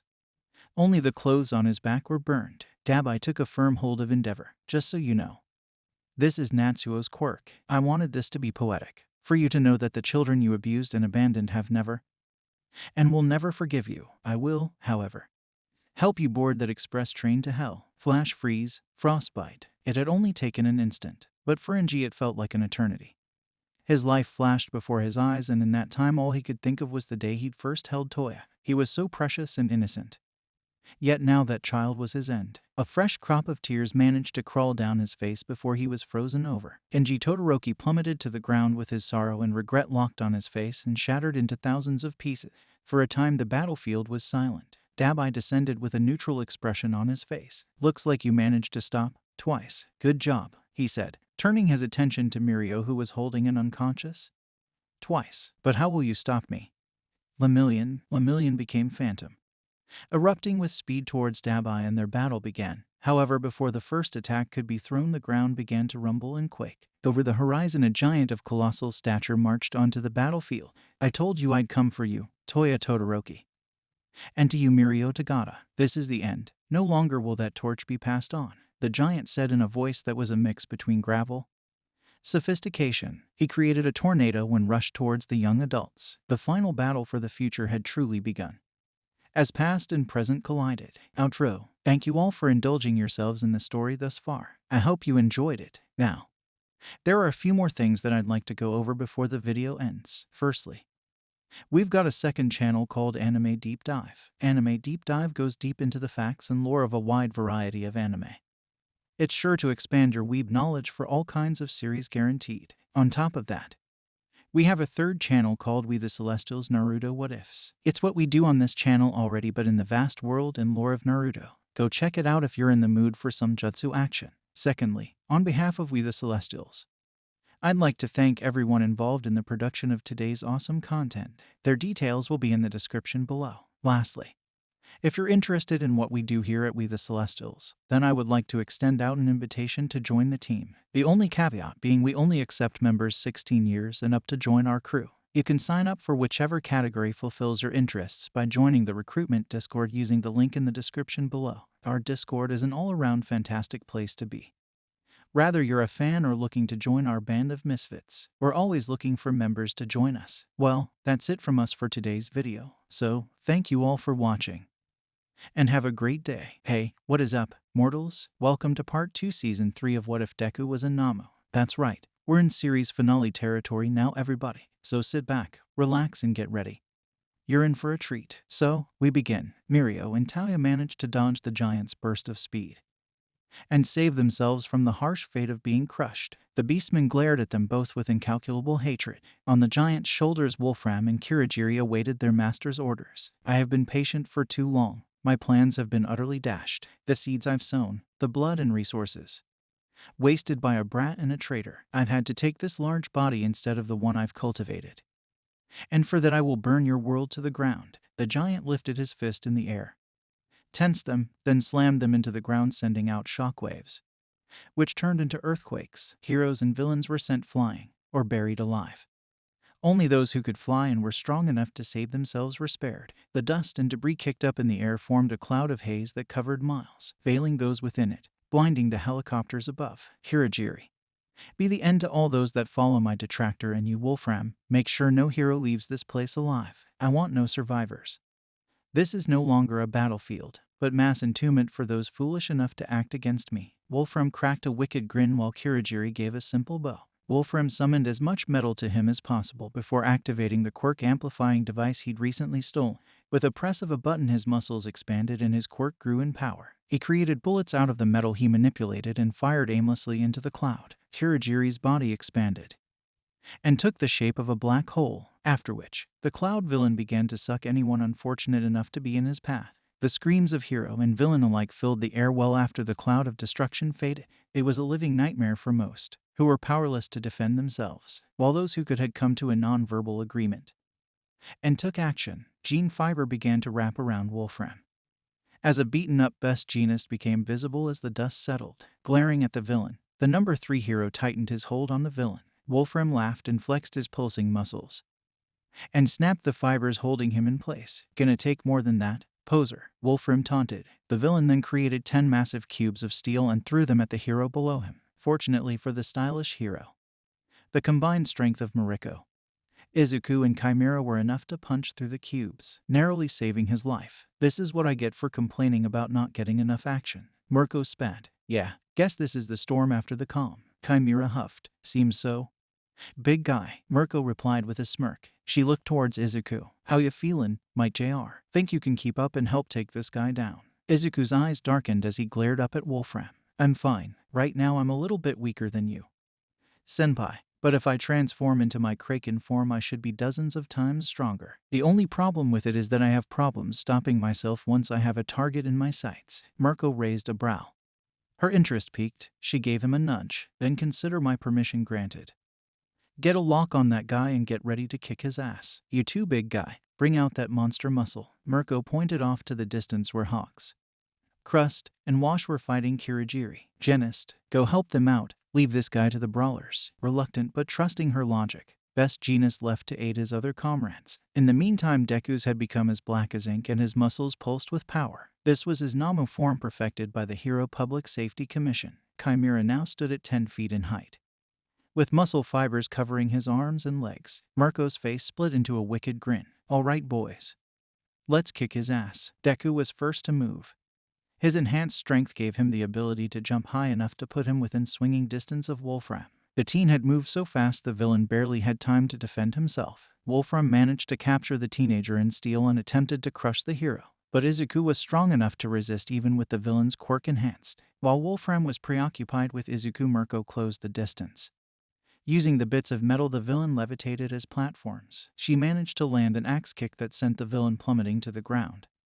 Where Chimera waited, the wolf villain turned anti-hero fired a condensed blast of energy at his shared enemy, which scored Wolfram's skin. Wolfram's rage bubbled to the surface and he called all the free metal he could to himself. In a burst of fury, Wolfram shot hundreds of steel spikes at Mirko and Chimera. Using her impressive dexterity, the rabbit heroine bobbed and weaved between as of the assault as possible. Eventually, the barrage became too much for her, and as she closed her eyes to welcome her end, a webbed hand pulled her near. It was Izuku. A translucent shell formed around his body, which he used to shield his senior hero. The two crash, hitting the ground hard in a plume of dust. Mirko moved with a groan, shaking the dust off her. She reached a hand down to Izuku. You okay, kid? Mirko paused and had to fight her instincts to stay near Izuku. It wasn't his face, his flaring gills, or his rows of jagged teeth. It was his look of murderous intent on his face that made her feel like she was in a volatile situation. She smacked. Get a hold of yourself. You're not done yet. Got it. She got through to him. Izuku nodded and took her hand. Good. Got any ideas? Izuku pointed at his head. His crown, Izuku said as he realized his altered Nomu voice had returned. It's making him stronger. Two can short-circuit it if I can get closer with my siren quirk. Mirko smiled. Sounds good. Let's get you that opening, but first let's check on the big guy. As soon as Mirko said that, Chimera emerged from a pile of rubble and started firing off massive blasts of energy at Wolfram, who was guarding with shields made of steel. Okay, we're in luck. I'll back you up, Might Jr. But you gotta make it count. Yes, ma'am. A duo charged in the direction of their distracted opponent.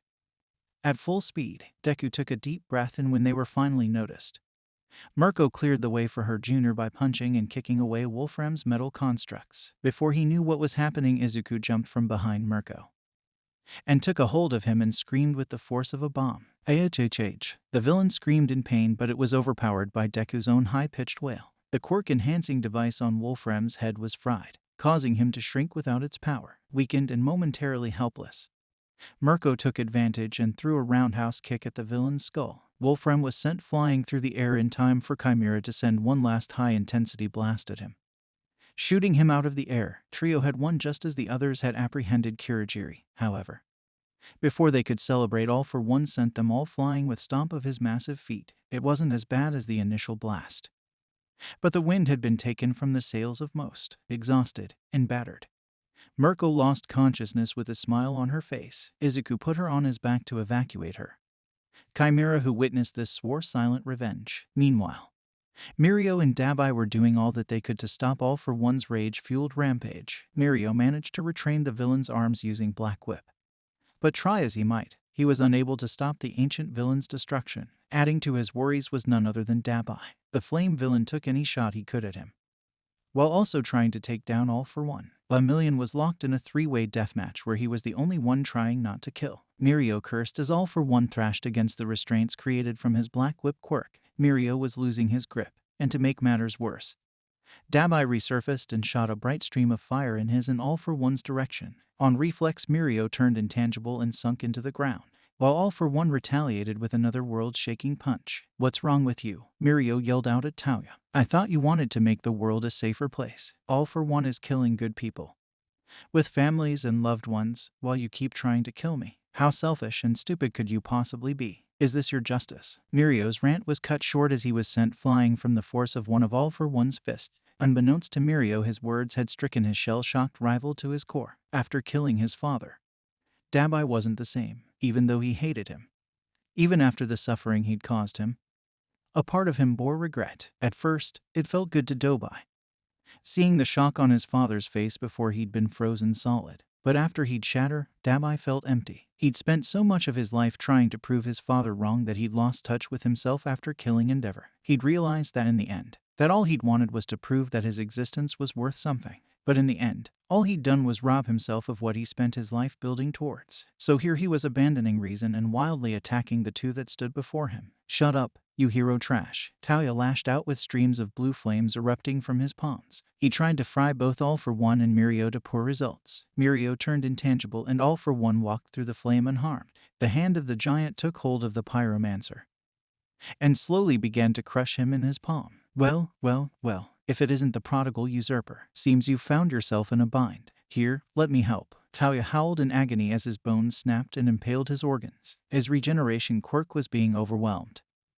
and his vision was turning black. Taoya Todoroki was dying at the hands of the man he promised himself he'd be better than. "You thought you could replace me, that you could inherit my throne?" I spit on the notion in audacity. "Boy, you have no plans, nor vision to bring forth any meaningful changes. You've wasted an army, killed your father, and for what? Shallow revenge." Tamura might have been immature, but you lack any long-term goals. A selfish and utter waste of life is all you amounted to. Die. Dabai let out a pitched scream as he felt his insides and bones being crushed. He closing his eyes. But when all hope seemed lost, a yell snapped him out of his torment. "Power!" Mirio yelled out, crushing the massive jaw of All For One's new body with a Detroit smash powered up to 100%. The Titan staggered and lost balance for an instant, allowing the blonde hero to rescue Dabai. While the giant recovered, Mirio took the time to put as much space as possible between them and All For One. "What the hell? You rescued me. Why?" Dabai asked while his body regenerated. "Because I can't take him down alone. And I'm tired of losing people to his rampage." Dabai spat out a clump of blood. "Yeah, I can respect that. But even with us working together, we can't take him down. He's been playing with us the entire time. Doesn't matter. If he wins, he'll kill everyone here and anyone else he feels like he has to get his message across. If you meant anything you said, you stand for, this is a fight you can't back out of." Dabai looked up at Mirio and for a moment saw All Might standing in the blonde's place. "There are worse ways to die.